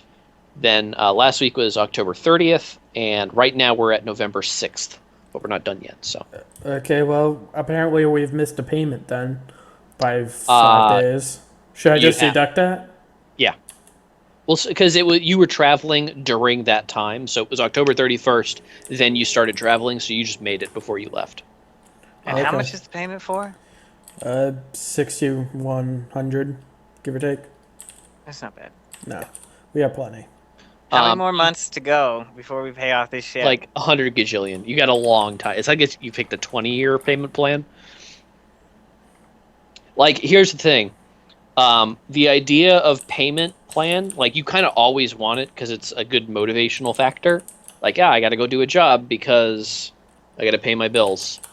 So it's probably always going to be the case that you're paying for something, whether it's this ship or another. Who knows? You could also take out loans against your ship. It's kind of like your house, so you can kind of. It doesn't make sense to actually pay it off because it's more valuable as a tool for equity. In any case, so you land on Valanda 6 days later, and there's an email from Louisa asking where you are and giving you instructions on when the party is, which is the day after tomorrow. She was expecting you right away, like after you replied, because she doesn't really understand how space works. But she's like sent you a few emails to that effect. Captain, what do you want to do? Is there anything more to be read in the emails, or was that the gist? It was just abysmally short, poorly spelled, all lowercase emails. With random capitalization. With no capitalization. No, none. She's texting, man. Okay, I'll call her up. Yeah, so it rings for a few seconds, and then she picks up and goes, "Hello? Hello, this is Captain Tacitus. Where are you? I totally expected you like a week ago." There was some transport to be done across space. Yeah, but like, whatever. Are you gonna be here soon? Yep, we're on surface. We can be there as soon as you would like. Okay, I need to like show you stuff. Okay.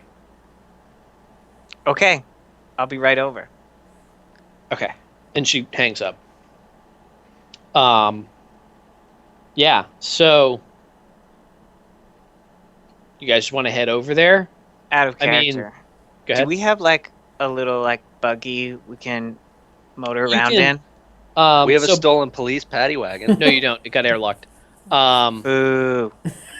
Clippy was a little upset at Mommy and Daddy fighting. And by Mommy and Daddy, he means Daddy and 7 angry prisoners. And so he's he airlocked a lot of stuff. You might find some things missing. That's all I'm saying. My Kato figurine? No. That's not the case. I like the Kato figurine too much. However, so actually, let me ask some questions here. Where was Mal staying during this time, Captain?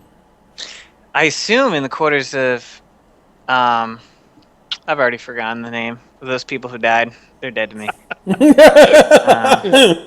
Yeah, so I think he's in Patrick's quarters. I was mostly checking to see if you put him in the brig or not, if you even have a brig. No. I hope we have a break though. Let's say you do. You New have a brig. goal. So Get a weak. brig. You have a brig. You have a little. It's not really a brig. It's just like a supply closet that you can lock. And you Put a have like space a fence little. around it. Exactly. 20-foot tall space fence and this 8-foot tall deck. In a shrubbery. In a space shrubbery. Really, and a nice rug that ties the whole room together. Okay, so Mal, you obviously came on the ship with some, let's say, poor intent.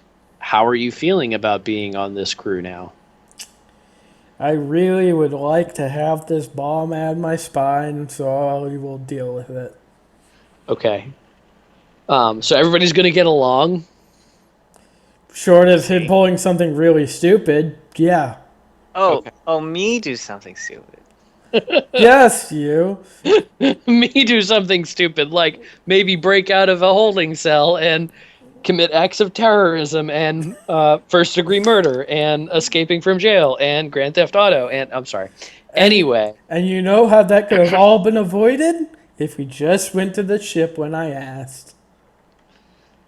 anyway, oh, Jesus. Okay. So do we have the buggy or not? I've already forgotten. So Belanda is like Coruscant.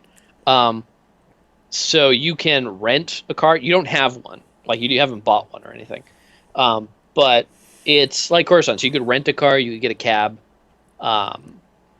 It's pretty easy to get around. You Okay. cut out there. I call up the crew. We all get together in my ready room. I assume we have a ready room. Sure. You have another little supply closet that you put a small table in.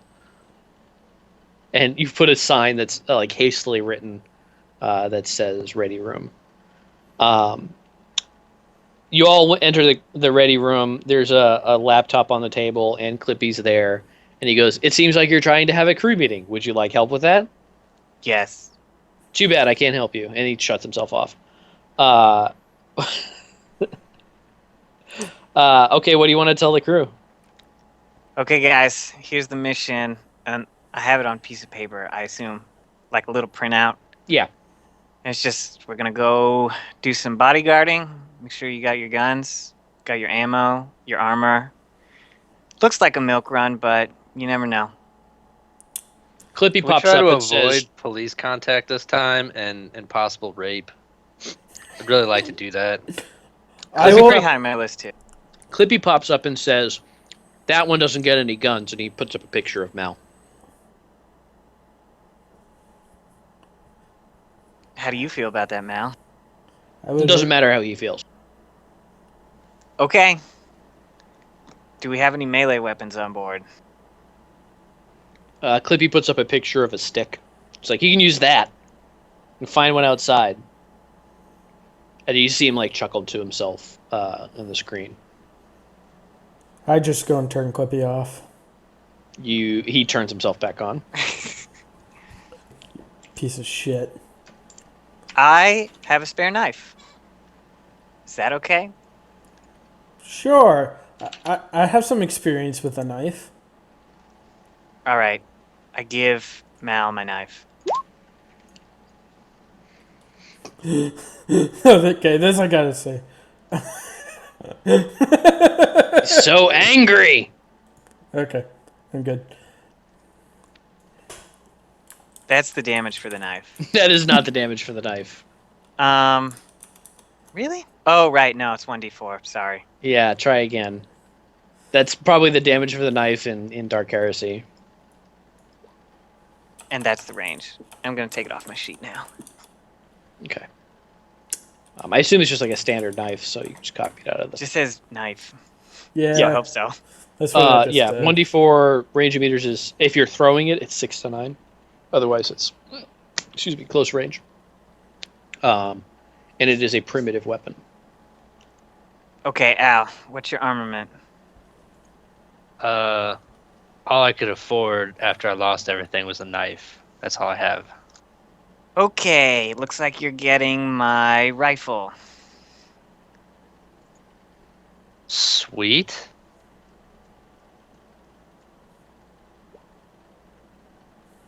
I didn't need to copy it. It's just a regular rifle, so you can just copy Yep. that out of the book. Projectile, There's your weaponry, damage. page 36, I believe. Yep. And it is a rifle, 1d10 plus 2, range is 200, 400. That's actually a good thing for Biosciences, because all of his powers work by line of sight, except for the healing one. So like the coma, the biostasis is by line of sight. So if he has a rifle, he can just stay up somewhere and line of sight stuff. And I want it back, and you should treat it well. Oh, and I'll also give you 100 rounds of ammo, or else it's not very useful.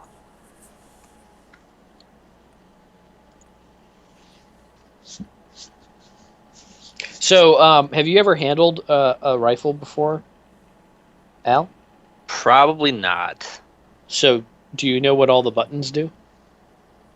I'm assuming this is like a regular rifle where all you do Yeah, is it's like pull the it's like trigger. it's like a like a M1 kind of thing. Would they have video games in the future? Sure. Yeah. We'll You go ahead probably- and assume. yeah, in fact, I at actually, least no. know the basics No. of how a fucking rifle works. Your guy is completely 100% totally a COD player. And yeah, so you know, I like, start running around the ship making fucking tactical moves. exactly. COD 37, Deep Space Warfare 29. Deep Space Warfare 29.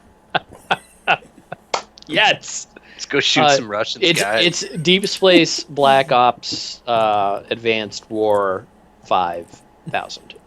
I want to tie a bandana around my head like Rambo. Yeah, definitely. So you're wearing like a rumpled suit, which is the only clothes you own, and a bandana, and you got an M1.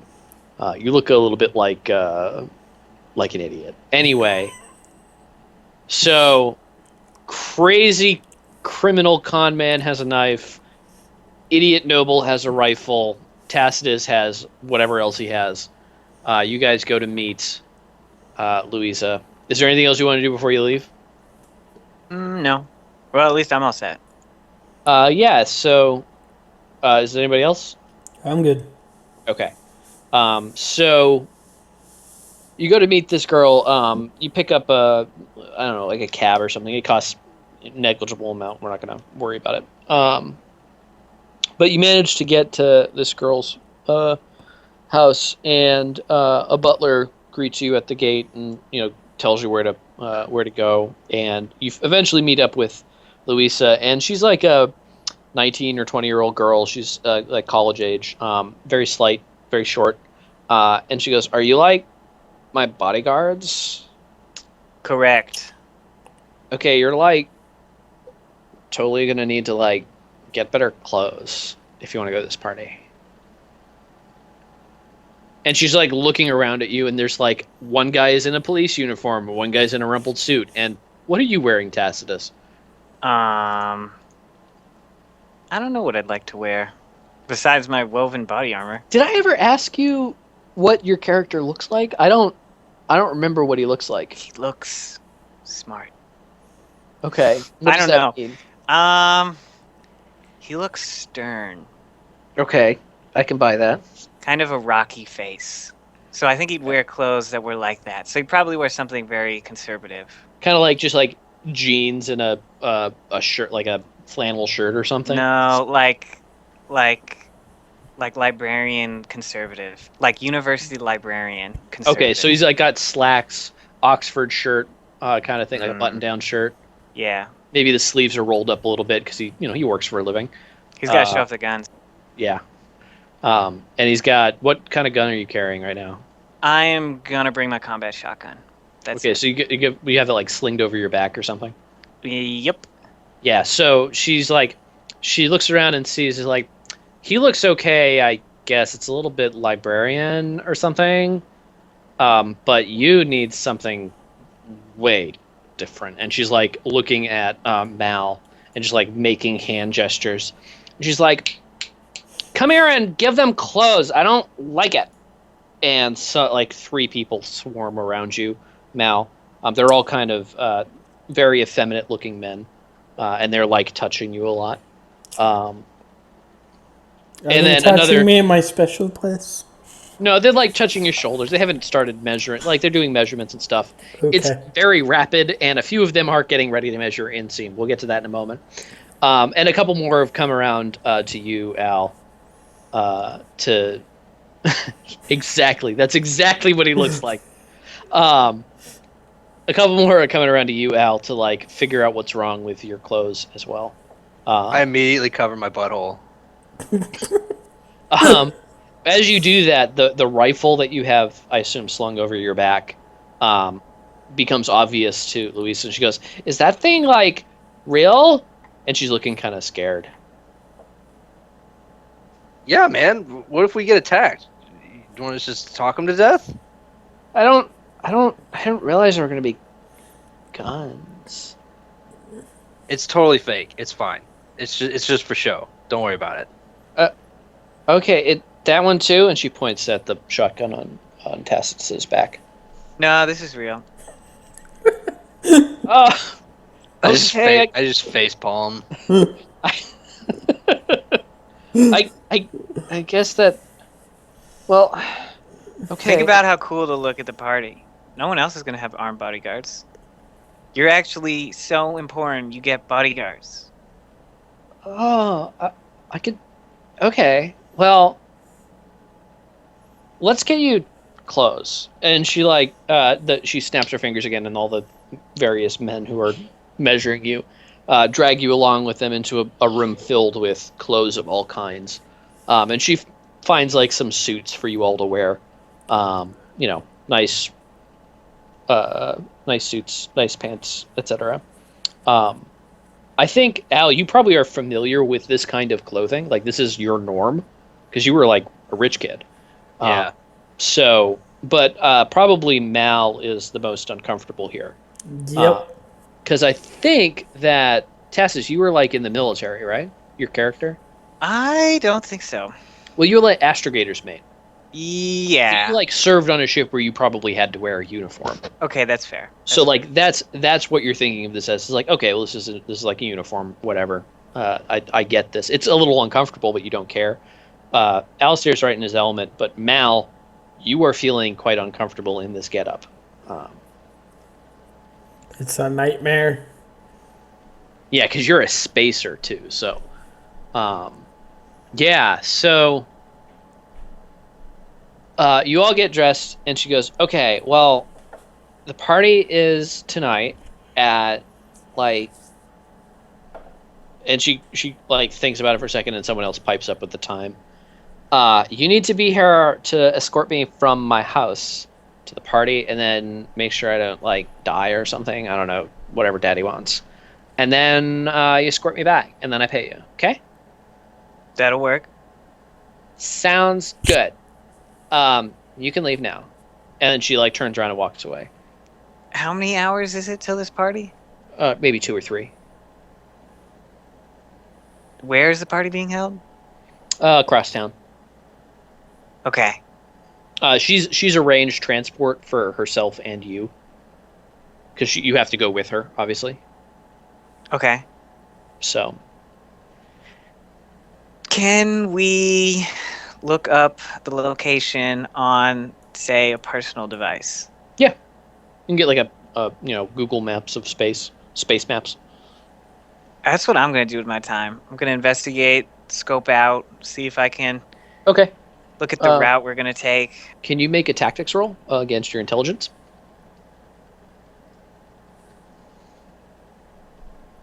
I'm gonna find some sunglasses and walk around acting like a retarded FBI agent. Okay. Yeah, so let's see, what do you know on a 6? I think right as you're getting ready to leave, you do notice that there's one section of the route that is very vulnerable to like an ambush, but only at specific times of the day. So like there's this section that gets really heavily trafficked at certain points of the day and then is really empty the rest of the day. And it's only at these certain points that it's safe. Otherwise, it's this big open area that anyone could ambush you in, and there'd be like no witnesses. But other than that, the route looks fine. The venue looks pretty safe. I mean, it's as safe as any other average building is. Yeah. So, Mal, what are you doing with your time? I am kind of just poking around and trying to see if I can make the suit thing I was forced to wear any more comfortable. All the while I'm scratching at it. Yeah, so it's like a wool suit or something. Are you like trying to alter it? Are you like pulling at it and trying to make it bigger? Or? I'm beginning to be tempted to just pull off the sleeves and kind of make a weird, almost wife beater of a suit. Okay. Do you actually do that, or are you just talking, like thinking about it? I'm just thinking about it. Okay, but you don't really do anything else with your time. Nah. Okay. Yeah. So then the time to leave rolls around. Louisa comes up. She's wearing like a party dress. It's like spacey, and so it's got a lot of angles on it or something. Changes colors, whatever. And she's like, "Are you ready to go?" Yep, I just need to talk to the driver before we go. Okay, he's up there, and she gets in the car. Well, she actually like walks up to the door and waits. and none of you move or anything. And she's like looking at you and sort of tapping her foot and like, "Excuse me." I go Oh, and open yeah. the door. I just Or run someone over does. there. I'll do it. I was like, oh yeah, she's spoiled, and I run over there and open the door for her. Thank you. And she gets in the car. Yes, Tassus, what do you want to tell the driver? I want to show him the route and identify the location I determined was dangerous at certain times, and I would like to avoid it if we're going to travel at that time. He looks at you and goes, "Yeah, it'll probably take a little longer. We might get there a little late. It's not going to make." And he just sort of gestures, very happy. Uh, How much longer? 5 or 10 minutes. That's fine. Okay. Sure thing, boss. And he gets in the car and he's like, "Are you taking? Are you going to be in the chase car? Or are you going to be in here with her?" We should split up. I'll confer with my group real quick. Okay. We're on the road in 2 minutes, so get back to me quick. Okay, who wants to go with her and who wants to go with the driver in the chase car? We're supposed to keep I'll her ride with her. alive, right? Yes. I should probably not be in that car then. I'll be with the driver. Okay, Al and I will go with her then. Okay. Just like, we're supposed to keep her alive, right? I probably shouldn't go with her then. At least he's honest. I'm trying. So it sounds like we have Al and Tacitus in the limo with the girl, and Mal in the in the chase car. Yes. Okay. So yeah, you guys set out. Let me do some mathematics. 1 moment. Okay. Okay. So the driver isn't quite prepared to respond to that last minute change, and drives around, but ends up having to go through that same intersection. And you guys pass through the intersection, no problem. No, it is very empty. And as you're going by, Tassus, can you make a perception check?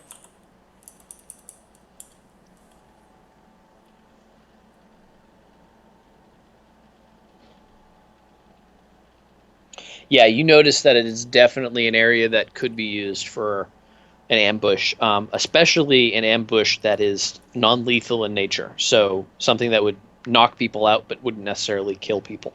You could set a spike strip and no one would ever notice, that kind of thing. So, yeah, you guys get to the party. The party is filled with people, loud music, dancing, etc. Plenty of drinking. Which one of you? So there's usually in these things, there's like a body man, and then there's like a overview guy, and then someone coordinating. So who's the body man? I think Malcolm's best suited for bodyguard. So Malcolm, you're going to be staying behind Louisa, basically being the guy who gets in the way if someone tries to hurt her. So that's your role. All right. Who's going to be the overview guy? What was the other option? The guy coordinating everything. So the guy who's kind of like making sure that everybody knows where everybody else is. He's not necessarily in charge, but he's just like keeping everybody in track with one another. All right. I think Al, you should coordinate, and I'll watch. I'll overwatch. Right on. All right. I'm gonna be official. I'm gonna do something for once with my life. Let's not get too All right. hasty. So, okay. So I need Mal to make a navigation dexterity. I Okay. need Al. It really sucks that your names are so similar. Alistair needs to make a check, which I will discover in a moment, and then Tassus, I need you to make a tactics check against your intelligence. Shit. Let me think about what this third check is, because that's going to matter real big time in a second here.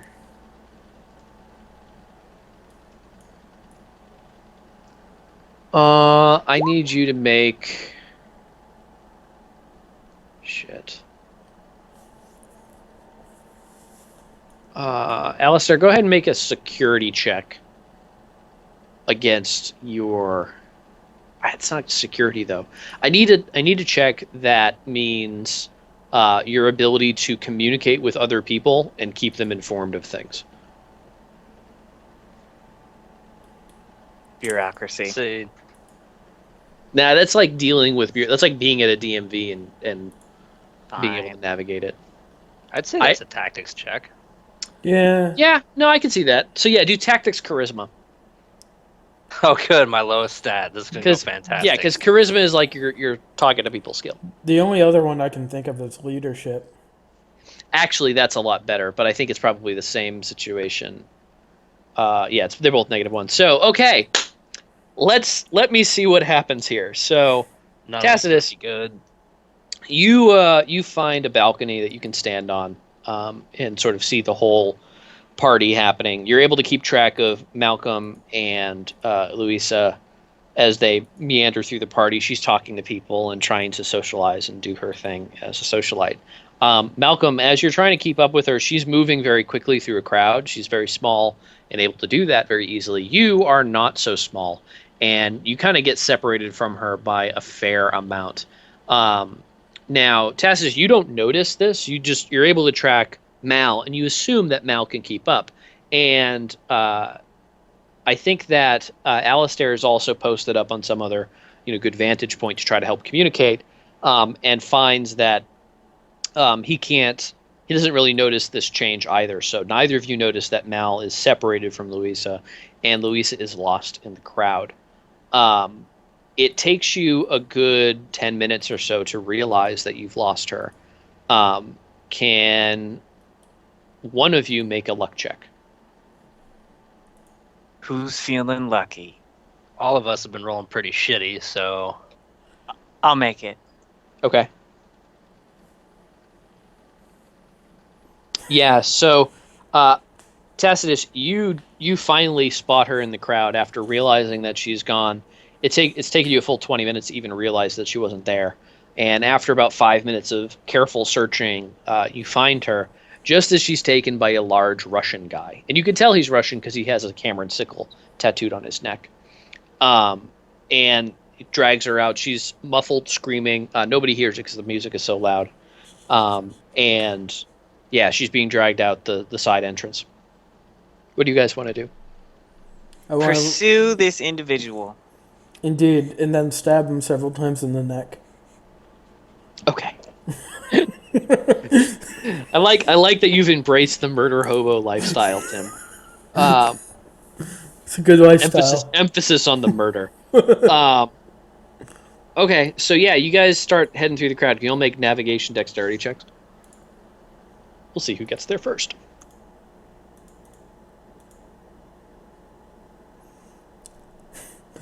Yeah, now you roll good. Tell me about it. Our navigator is the one that rolled the worst. I just want people to know that. Okay.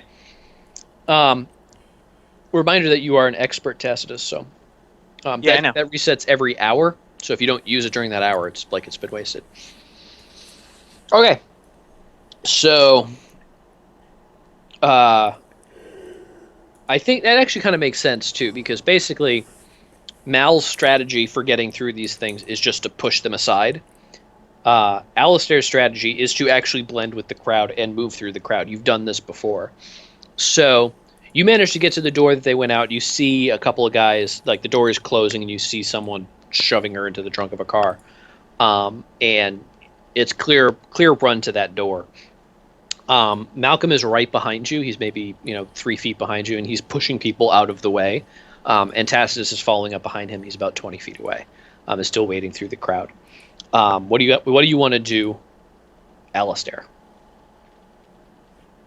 is Mal literally right behind me? Yeah, he's like 2 feet behind you. Not far at all. I hand him the rifle and tell him to shoot the driver. The door is shut, so he can't actually see. Like, it's shutting as you are coming out of this thing, and it Well, clicks shut. shoot a tire out. Shoot something at There's the car. so I'm not being clear. There's no way you can see the car, right? So there's like a wall with like an exit door, like a fire exit door, and they've run out, and the door is click shut. So you can't see anything, but you know they're on the other side of that door. Oh, well, I will bust through the door and Okay. open the door, not really bust through it, but Okay. head out the door. Can you make an athletics check? Mal, are you following him? Yes. Make an athletics check too.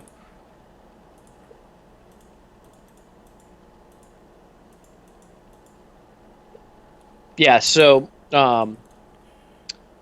Alistair, you run through the door to see the guy getting into the car, and he's starting to drive off. You did see that they were putting Louisa in the trunk of the car.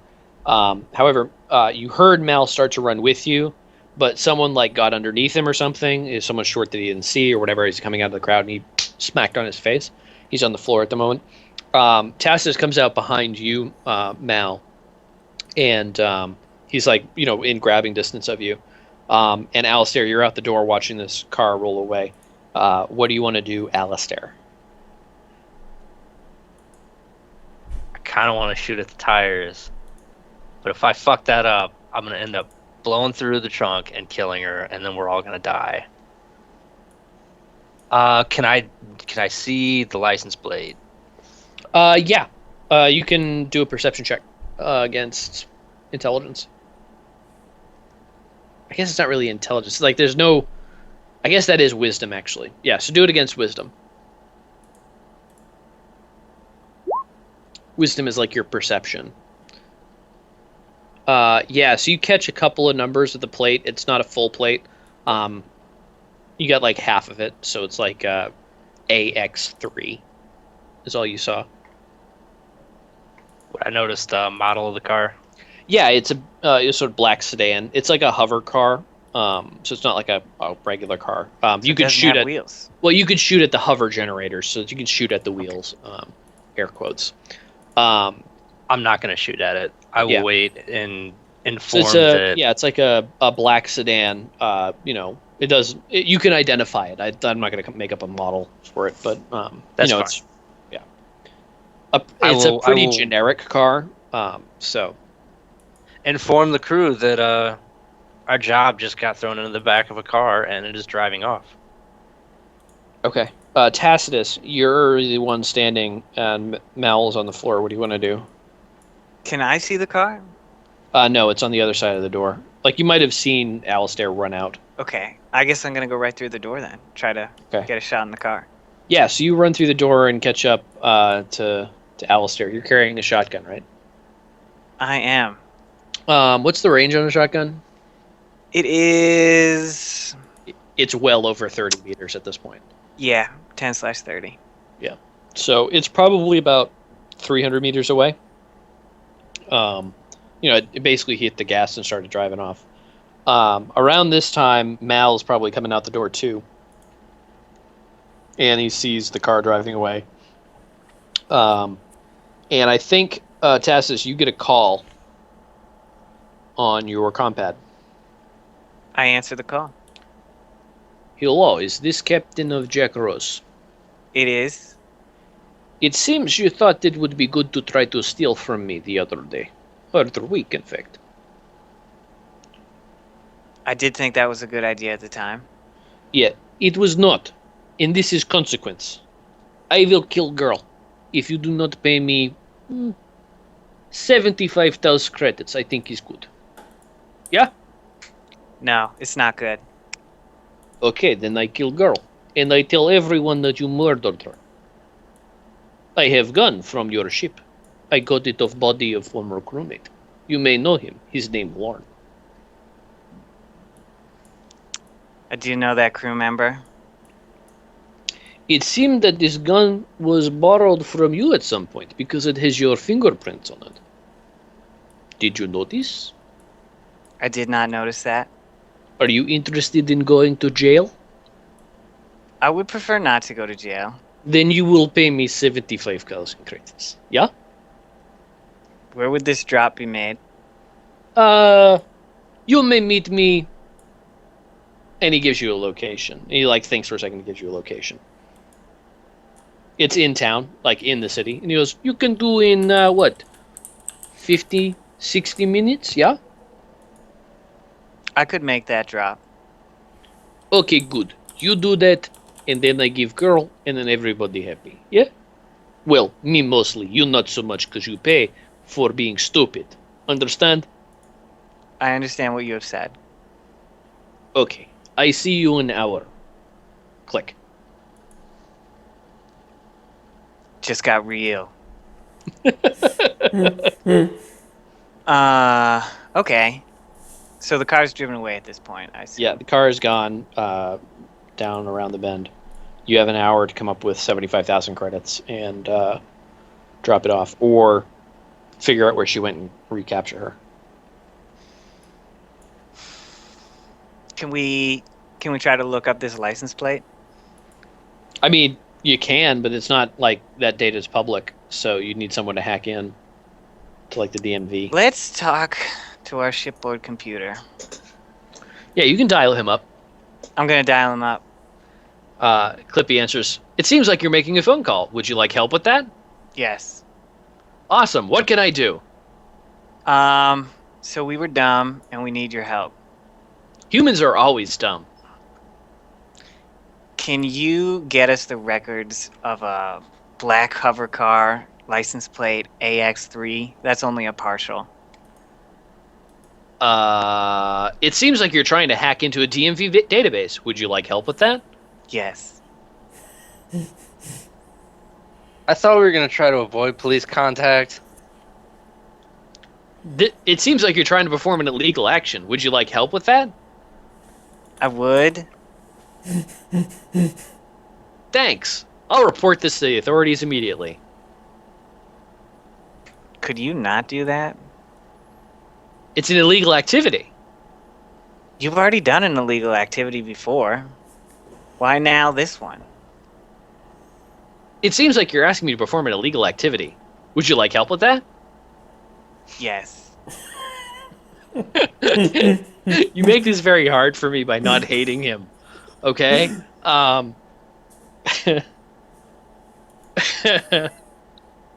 Would you like to hack into the police database? Hack into the DMV? Hack into the Treasury database? Hack into a bank? Let's go with the DMV. Okay.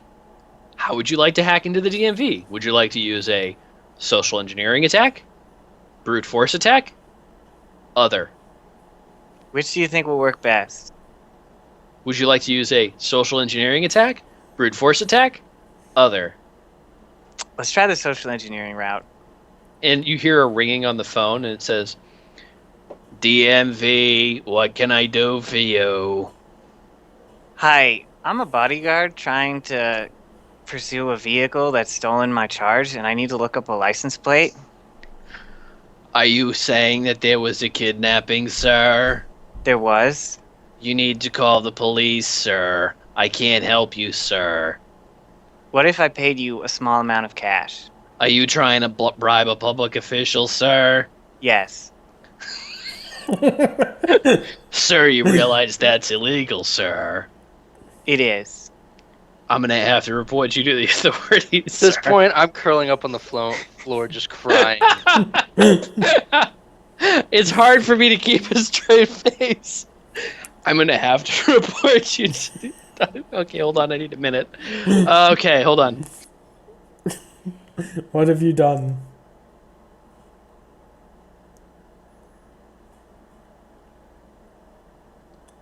Sir, I'm gonna need to report you to the authorities for attempting to bribe a public official. I would prefer you not do that, and that you would help us recover our charge, but you have to do Sir. what you have to do. Sir, if you have observed a crime, then the appropriate response is not to commit more crimes. The appropriate response is to call the police. I'm going to have to let you go now, sir, so I can call the police and inform them of your crime. Thank you. Have a nice day. You Click. too. Around this time, you hear sirens. Like, how far away are the sirens? They sound a couple blocks away. They're not super far, but it's dense traffic, so it might take them a while to get here. Maybe 5 minutes. I'm gonna call the police. Well, actually, I'll ask the party what we want to do first. I just make the comment. Maybe next time we have to try and bribe a public official, maybe I should do it, considering I've done it before. You could try calling again. Do you want me to try calling the public official?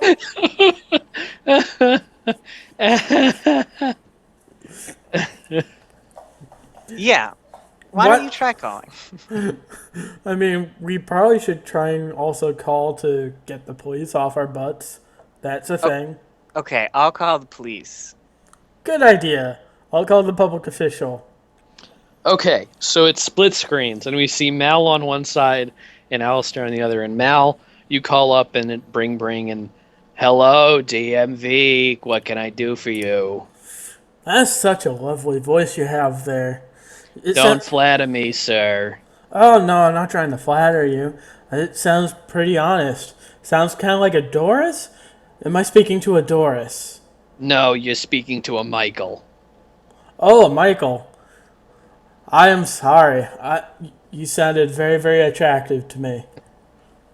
Listen. Sir, I'm sorry I don't swing that way, sir. Can I help you with a DMV-related matter? Yes, I was concerned. I just recently found my car to be missing from where I parked it. I was hoping you could go and help me locate it. Sir, can you give me a description of the vehicle? Yes. Let's see. I don't remember what the vehicle looked like outside You just of give being it to her, black. that's fine. Yeah. That's fine. So I give her the description and a partial license plate.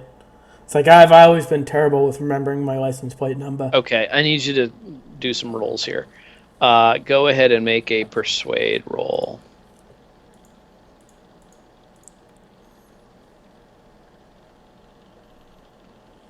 Did you already make it? Yes. Okay. She goes, Sir, someone just called about this car. Are you working with them? No, that might have been them, but it might be someone else. Would you just mind just seeing if you can ping it or put in an Sir, I ATV or want you to something? know that participating in a crime makes you an accessory to that crime and therefore makes you liable for all the same consequences, sir. I am fully aware what you're saying, Michael. However, Don't call me by my slave name. how would you like me to call you, sir? I would like you to not call me and attempt to get me to commit crimes on your behalf, sir. Have a nice day. I will be reporting this to the police. But I'm not related to the last person. And My car was stolen. It's already hung up. I need a minute. I spit Pringles all over my screen. Yes! Victory! I think we win. I think we win. I totally fucking win. Okay. Meanwhile, Tacitus, you were calling up the police department. Yep. What are you trying to? What do you get? Hello, police department. What can I do for you? Hi, I'd like to report a kidnapping and a threat against myself. Yes, sir. Can you give me the details? Okay, I talk about the car and the person and the Russian connection. So the car, what person? Okay, so there was this party at this place we're at, and there was some Russian mob members apparently who took this girl of ours. I believe her name was Lisa. Luisa Mendez, yeah. Yep, they took her. They put her in a black car, license plate AX3 something. Yes, sir. Do you have any other details? Yes, I believe this is a member of the Russian mob who's attempting this kidnapping. All right. You said you were her bodyguard, sir? Correct. Okay. Very good. It looks like we do have some units in the area responding to a noise complaint, sir. I'll get someone over there to talk to you immediately. And you hear him. Can you make a perception test? Perception test, not a chest, a test. Is that against wisdom? Yes. Yeah, so as he's hanging up, you hear him mutter something in Russian. Uh, and yeah, that's the end of the call. He hangs up on you after that. So, what is it that you gentlemen want to do? I'm gonna wait till the cop car.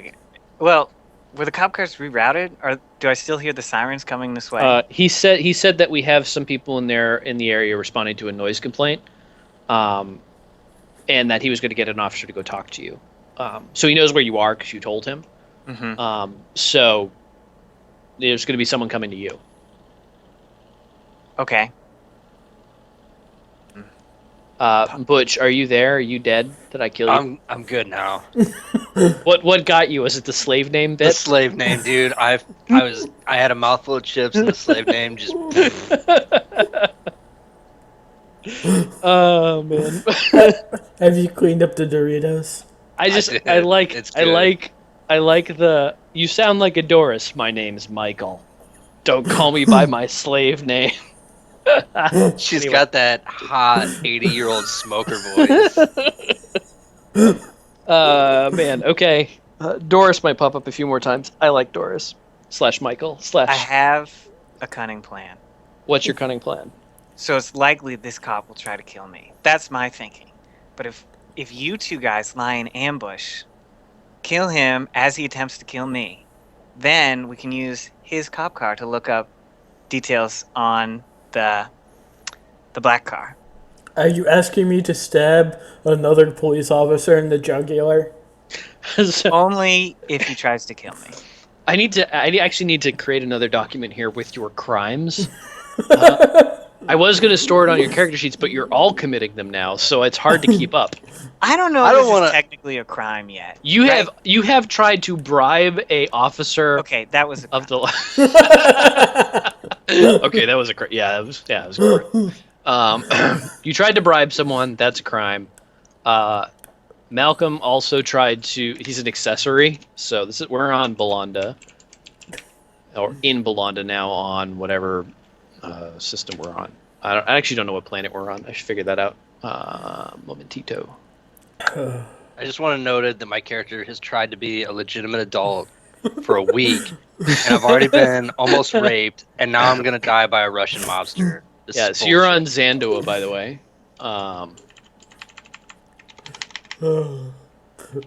This has so far been a great session. This is Malcolm Blackburn. And you are accessory to bribery. And That's got to be a that's- low charge, though. Oh, that's like a misdemeanor. Bribery. It's an add-on charge. It's enough to like get you on the radar of people, but not enough to like do anything. No one's gonna like pick you up for that shit. The stuff on Ballesteros somewhat more aggressive. Like they're probably looking for you on Ballesteros. Yeah.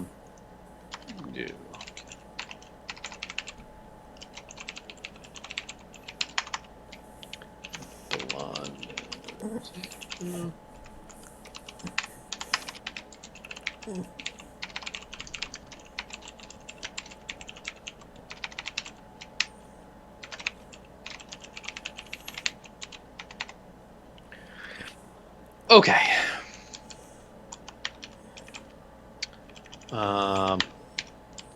Yeah, so a few minutes pass by and you see a police car come up to Wait. the alley where you are. Yeah, what are you saying? Did we have time to talk about a plan, or did the Yeah, car you have just time to talk about a plan. So the car is on the way, and you can talk about a plan. And when you're done with the plan, the car will show up. All right, here's the plan. I'm gonna give my shotgun to Malcolm. Malcolm will hide along with Al, and then if the cop tries to kill me, then you can kill him, but only if. Okay. I won't kill him until he tries to kill you. I just kind of sound like dejected. Okay, so this is a combat shotgun. I'm just gonna leave it on my list, but not take it off. Okay, yeah, we'll figure that out when we get there. Um, yeah. So a few moments later, cop car pulls up. You're kind of in the back of the building, and that you can actually see the lights from the other cop cars in the front of the building. Apparently, this was the noise complaint. Um, and this cop walks up to you. He's by himself. There's no partner with him or anything. And he says, "Excuse me, my lieutenant told me to come talk to you. Are you Tacitus?" And he's like, I am. He goes, he said you reported a kidnapping. I did. Can you give me any details, like show me where they were in the alley and that sort of thing? Yep. And I point out over to the alley, and I talk Yeah. about the car. He walks with you and he says, my lieutenant said to tell you, you should just pay the money. I don't know what he means by it, but this town isn't exactly owned by the government. You know what I mean? No. Well, and he's like looking around, trying to like see if there's anybody listening to him. And he goes, "Listen, like, don't mess with them. I don't know what you did to piss them off. Just do what they tell you, and you'll be fine." That's not an option for me. Why not? Do you Because want to I die? have morals.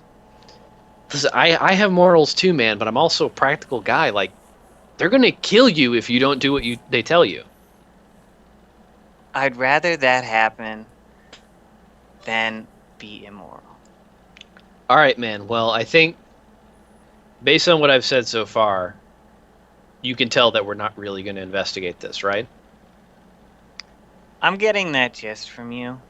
Listen, my advice, honest to goodness, pay the money. Get the girl back. Call it a day. It's only money, man. And he walks back to his car. Excuse me, officer. Before you go, Yeah. here's what I'm thinking. I need information about the kind of car that took her. Sure. You have a cop computer. I do. Can you help me? No. Okay, here's what I'm thinking now. I'm thinking I knock you out, and then I take your computer. What do you think about that? He puts his hand on his pistol and he goes, "I don't think I like that idea very much." You know what happens when they figure out that my car was used to look up information on one of their cars? My family gets killed, man. That's ideally not very good, but I have to deal with the situation now, not the possible situation in the future. It's not a possibility, man. It's a fucking reality. And he unclips his weapon from his holster. It's only a reality if you don't help me. It's absolutely a fucking reality, whether or not I help you. If you use my computer to look up information on the Russian fucking mob, they're gonna kill my family. I can't have that. What if we protected your family? How exactly are you gonna do that? You couldn't even protect this girl. That's a fair point. We could fly you off planet. Are you stupid? I didn't think I was, but you can elucidate me as to why I am. It's the Russian fucking mob. They're all over the goddamn sector. Between them and the fucking Guidos, we don't have a fucking... Are you stupid? They can't be everywhere. There absolutely can be fucking everywhere. They're in every fucking building. They're in every fucking house. They own everything. Listen, man, the I've already galaxy. said too much. I've got a... In the sector, sure, yeah. At least up in the unified society. Like, in the fucking US, they own everything, man. Listen, I've already said too much. I gotta go. Good luck. Pay the money. It's just money. And he gets into his car. He's still got his hand on his sidearm. I'm gonna get into his car and try to access his computer. He pulls out his gun and holds it to him. He's like, "Get out of my car right now."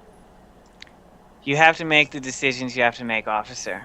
Yeah, he shuts his door and steps on the accelerator in reverse. Your door is still open, and he's like pushing you to get out of the car. I guess we grapple. Yeah, that for the sounds about computer. right. So I don't know if there are specific grappling rules. It did not pop up on my list, so I'm just going to say it's an athletics check. He's going to make... I think you both make athletics checks. Plus your strength. So he's going to go... so yeah, he pushes you out of the car, and you... he's not going very fast, so it doesn't hurt you very much. But he pushes you out of the car, and you're on the ground. And he drives away. Yeah. Well, that didn't work out. Alright, I go back over to the team so we can talk about our options. Okay. Okay, team, what are our options? We could just pay the money and get the girl back and get some money back and just call it a day. Nobody dies. Nobody gets raped. We're call that a totally not win. getting paid for this job at this point. We can try, but We could just leave. We'll spend more money than we will get it in return. we could just leave, but then I'm probably guilty of a murder. Yeah. Accessory. Well, Eh. actually, no. Like you just failed in your job, right? Like that's not a murder. You just didn't do your job. Yeah, but fully. no, but he's gonna shoot the girl with my gun. Ah, that's true. I forgot I said that. It's I'd really write not that that big a deal. I mean, I'm wanted for murder on a couple planets. It's no big deal. Are you wanted in 10 systems? 17 actually. Almost legal. Almost. One more and I hit the lucky legal 18. I may go try and find some couch in the back room. Gross. Oh, wait. Do we have her dad's number? I don't know, you're the prob- captain. Well, I mean, you have I like don't know. her house number probably. Okay, next step for next jobs, make them fill out an emergency contact form. I don't think you made her fill out any forms, so I guess you don't. You just have her number. Just her number? Yeah. Do we have the driver's number? You talked to him in person, so probably not. Where is the driver? Did he just leave? Probably. He's just a driver for hire. He's not like a bodyguard or anything. He's just a driver. He's just a chauffeur. Does this planet have a phone book we can look up? Digital phone book? Yeah, you have like the Spacebook white pages. I'm gonna look up her name on Facebook White Pages, see if we can get a number that's not her cell. Can you make a luck check? Actually, no. Make a tech save.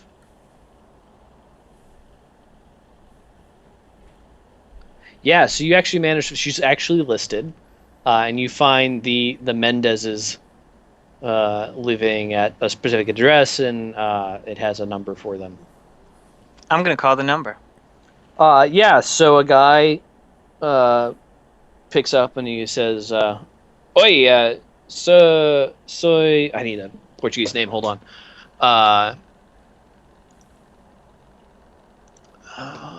Portuguese name. Soy Felipe Mendes. Como está?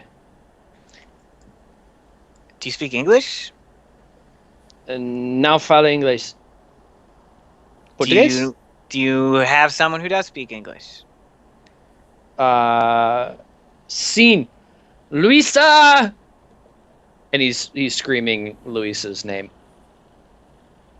Now fala inglês.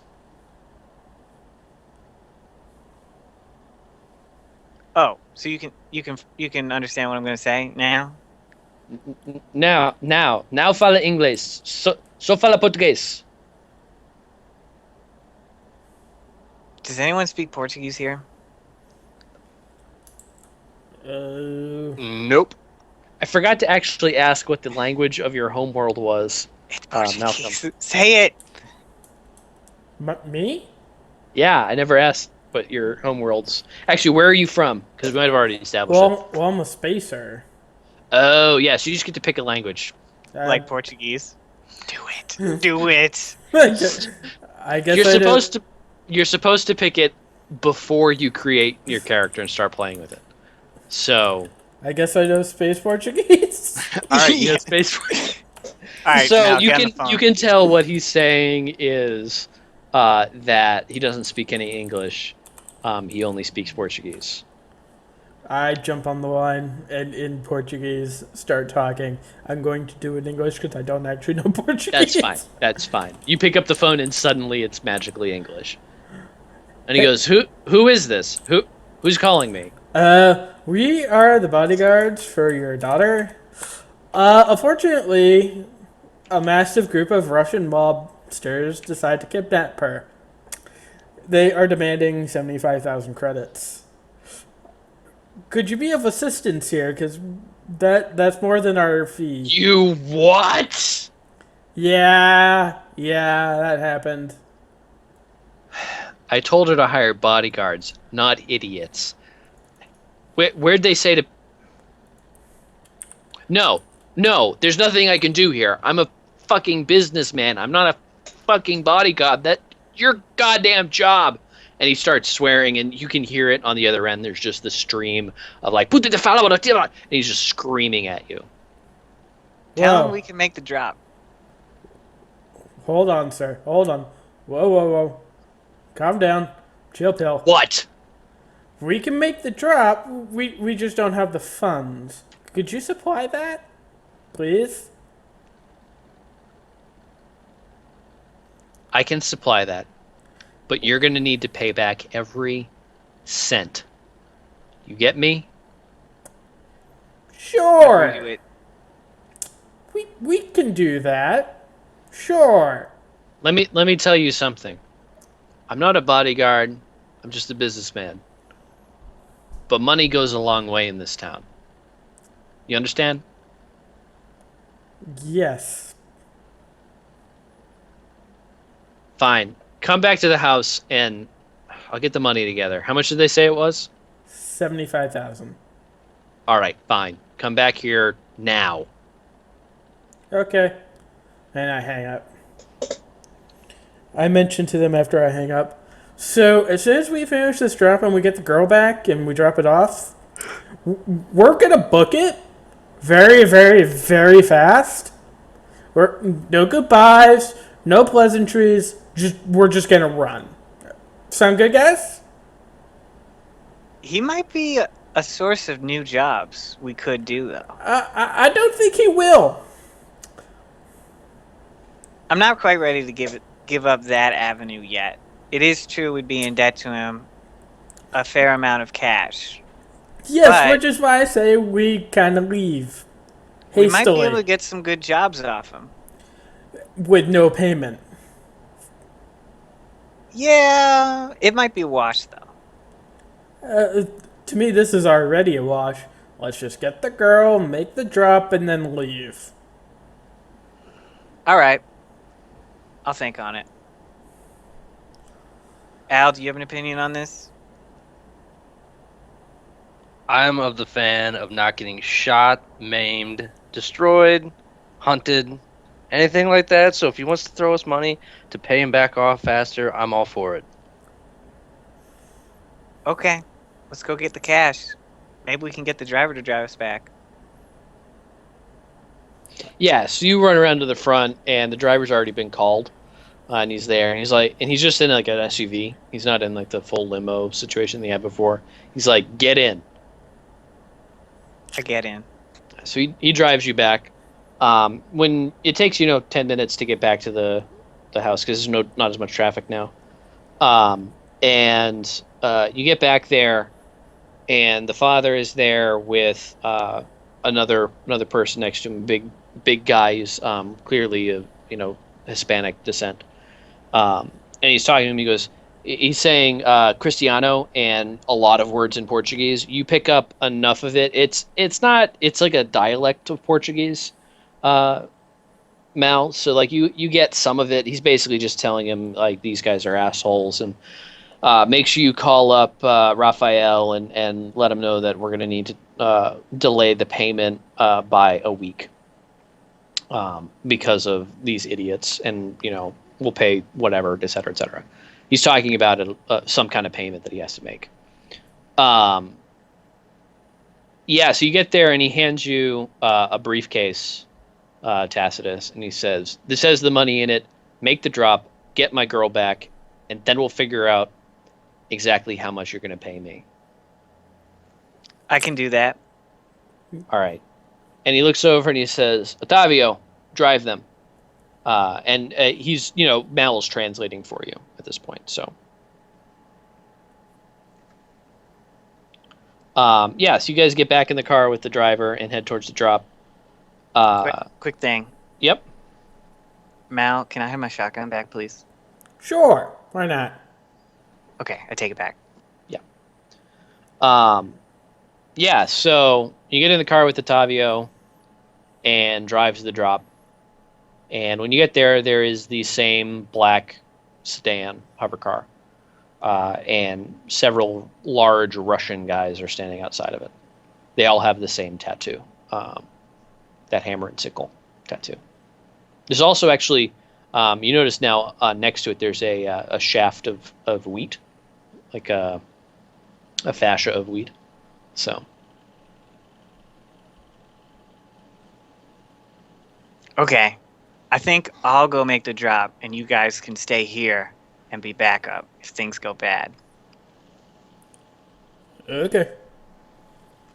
All right. I am going to leave my shotgun here.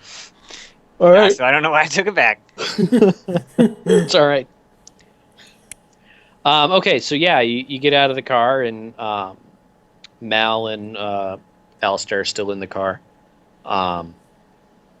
And you start walking over, and you get about halfway there, and the Russian guy calls out to you and goes, "Stop! It's fair enough."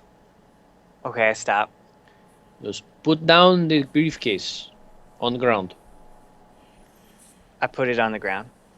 He goes, "Okay, I send out girl to you. You step away from briefcase. Then I come get briefcase, and then you go. My men have guns. They will kill you if you do anything funny." I want one more thing besides the girl. "You are not in a position to negotiate." I could just take the money. "No, at that point we kill you, and then we get money. I think at this point, you do anything, we get money." So I pick up the briefcase. the couple shots ring out around your feet. And he It's goes, fine. "Put down the briefcase." All You I are not want is good my at- gun back.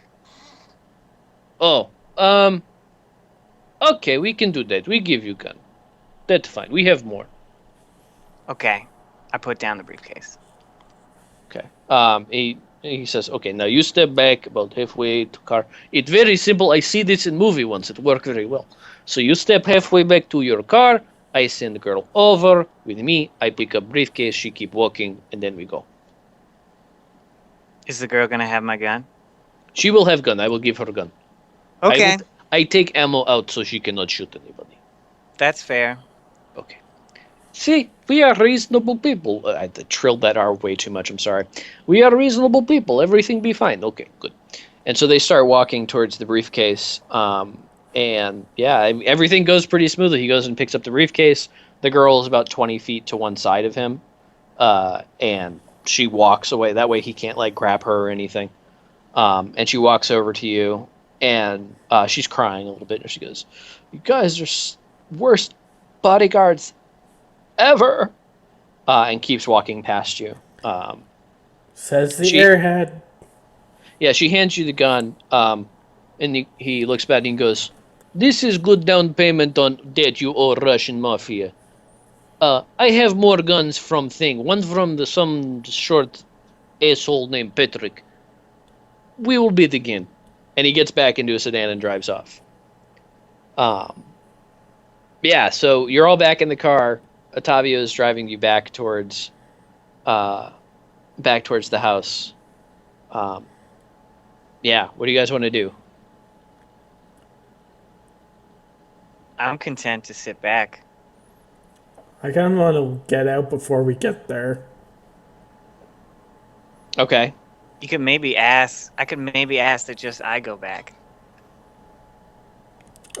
You would technically need a translator, so that could That's a work. good point. That could work. Curse your space Portuguese. I asked the driver in Portuguese, "Can you pull over? I need to pee." Otavio goes, yeah, he says in Portuguese back to you, you can pee when we get there. So I should pee on your head? That would be inadvisable. It'd be inadvisable, but I gotta go. Guys gotta do what guys gotta do. He goes, yeah, fine, piss yourself, I don't care. Alright, hang on. I start getting up over near there and begin Uh, aiming near his head. he takes out a thermal pistol and points it at your person, and says, go ahead, make my goddamn day. I pull out a knife and start stabbing him in the hand. He pulls the trigger. As you're stabbing, actually roll initiative.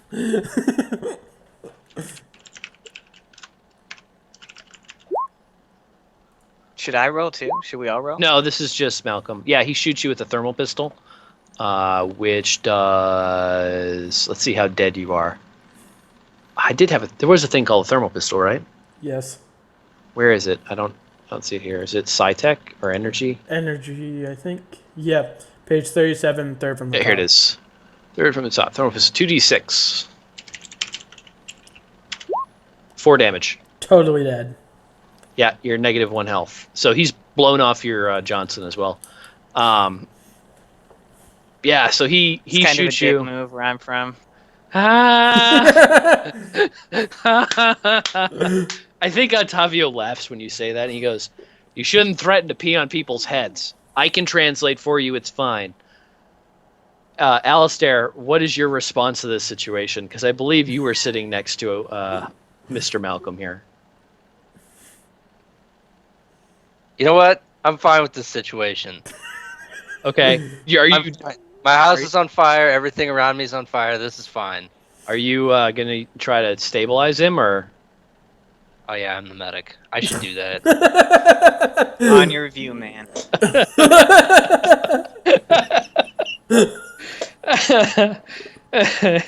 Yeah, I'll stabilize him with biostat. Okay. So yeah, so here's the situation, Mel. You tried to stab him. You dropped the knife. It's underneath the seat. Nobody's gonna pick it up. So I think you're out of knife. Second of all, My knife. yeah. So you are short 1 knife. You are also short 1 penis. Johnson. Yeah. It's actually, so it's an energy weapon. Let me read what it does. Okay, so thermal pistol. A thermal pistol are, and their larger 2-handed plasma projector cousins, replace the beam of a laser with a small sphere of magnetically shaped plasma. These spheres tend to dissipate at much shorter ranges than the laser beam, but do significantly more damage to targets within range and are not affected by ambient particulates. So basically, he shot a little ball of plasma at you, superheated plasma, and melted off your penis. So you are now quite literally dickless. You're Malcolm Dickless Blackburn. I've already put in a note saying penisless. All right. So, yeah, I don't. I'm gonna have to get a cybernetic penis now. They don't make those. They're totally How gonna did they make not them. make those? It's a prosthetic. We could get him a plastic strap on. Yeah, you can get yeah, you can get something to like mimic it, but they don't make like working cybernetic penises because no one's ever been so stupid. Anyway, okay. I can get So- attachments and shit. It'll be great. You're passed out in the back of this car, bleeding a little bit. Alistair's next to you. He just like sort of probably like just looks at you and puts you in this coma, and just shakes his head. I imagine. Like I could just Staring out the window. I'm not talking to anybody. I just want this to be over. I don't want. This was so cool for a little while, and then no. Well, that's one way to get circumcised. Yeah. Ottavio goes back to driving, and says when you're a driver in the city, you don't go anywhere without a good gun. And pulls into the house. Tacitus, you and Alistair get out of the car. I guess you're dragging Mal with you or something? I'd like to say body carry. Just I not don't- drag. Okay. So like you kind of like fireman Cradle carry him? between us. Oh, that's like you're carrying his shoulders and Alistair's carrying his yeah. Okay. So yeah, you guys train into the house like this. Maybe you like fashion some kind of stretcher, and you're carrying him in, and he's on the stretcher, just sort of strewn out. All his like inner thigh is all exposed and burned. You can see right through the nice pants that Louisa had given him, and they're basically assless chaps now.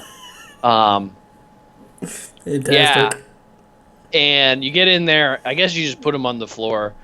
And you go up to Felipe. Ottavio follows behind you, sort of chuckling to himself.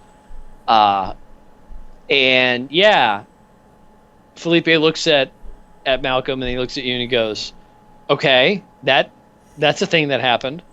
And Ottavio is translating for you. And he goes, "So, about that money you owe me."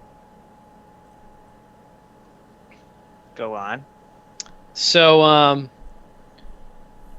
here's the deal. I loaned you 75,000 credits. You're going to need to pay that back. You're going to need to pay it back either through work or through cash. That's up to you. How much work are we talking? Well, you won't be working for me. You'll be working to my business partner. And how much work would that be? I don't know. You'll have to ask him. And then from the back room, you see a shadow, and you see little. It's silhouetted, so he's not really a shadow, but he's. I know who this is. I don't like you. You hear a crack, and you see some shell fall to the floor, and then you see a guy walk out, and he flicks up a peanut with one of his thumbs, and catches it in his mouth. He goes, "Hey guys, how you doing?"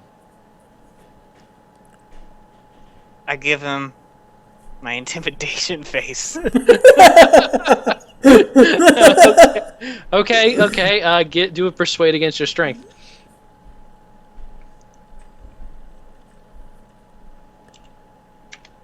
You gotta roll his physical effect save.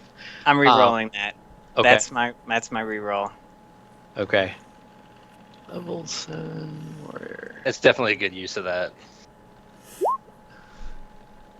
Hang on one second. I need to find.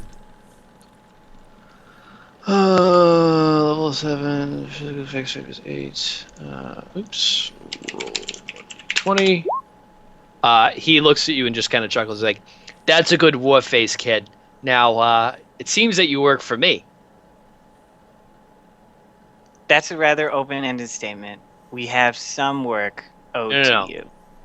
It seems that you owe this gentleman, and he says Felipe in like a perfect Portuguese accent. It seems like you owe him 75,000 credits. Now, he borrowed that for me at 15 points. He's going to borrow that to you, lend it to you. You know how that works, right?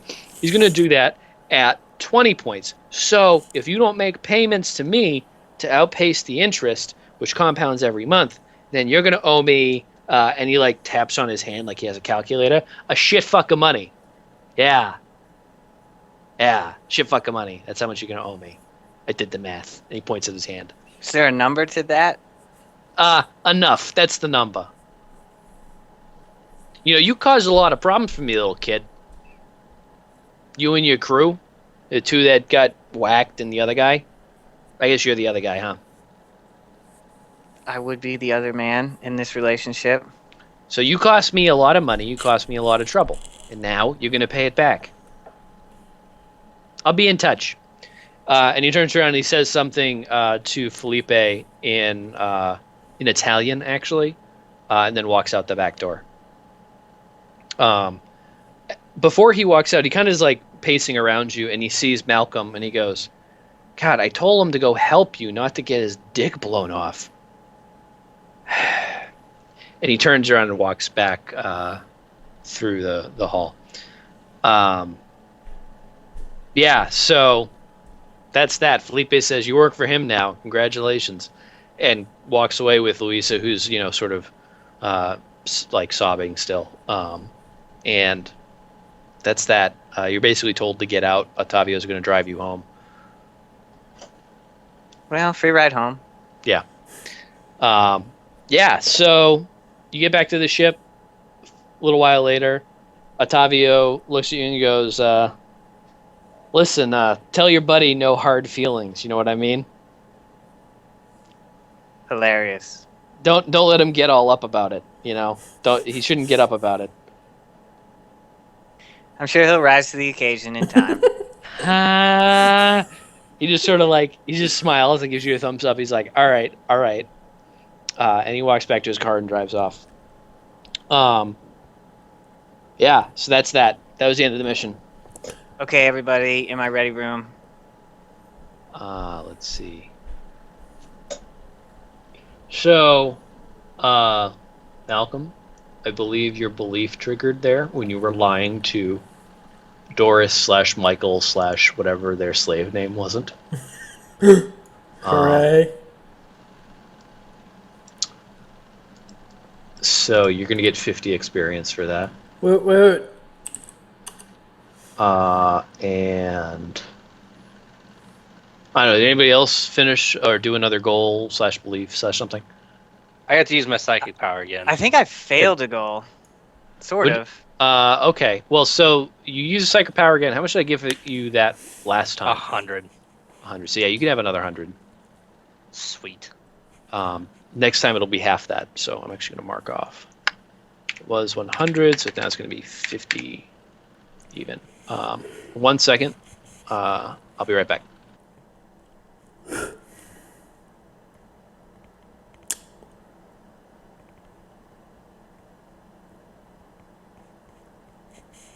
Another fantastic mission with fantastic results, guys. We are just knocking these out. I know, No one right? died this mission. Although That is improvement. we did have someone lose an organ. Okay. So did anybody else? You said you thought you failed one, right, Tacitus? So the goal, as I wrote, was complete bodyguard job with no crew members dying, which did happen, but I don't think we actually I would call this mission complete, but not successful. Well, so you said complete. You didn't say succeed, and no crew members died. Technically speaking. Speaking of, when you get comaed, you need to add a system strain, and that ticks off one per day, rather.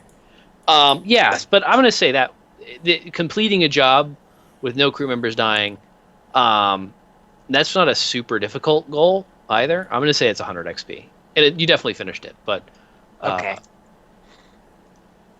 Yeah, so also, if you don't have a language which you speak, please place one on your list. I like it next to the homeworld. That's ideal. So you should do system / homeworld space speaks whatever, parentheses Portuguese or whatever.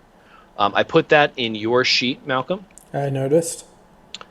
Spacer can just be spacer, but you should put whatever language you speak there, just so that's perfect.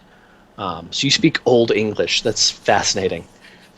That's I don't know how that's going to work, but okay. What is Old English in the 33rd century? I guess it's like jive. I was just gonna go with cats. like snooty, like upper class. Oh, the English, these and but- thous. Well, so the issue is Yeah. that you already understand that, right? Like that's not really, so like language literally means like an earth language. It can be Old English, it can be Latin, which is what Tacitus has.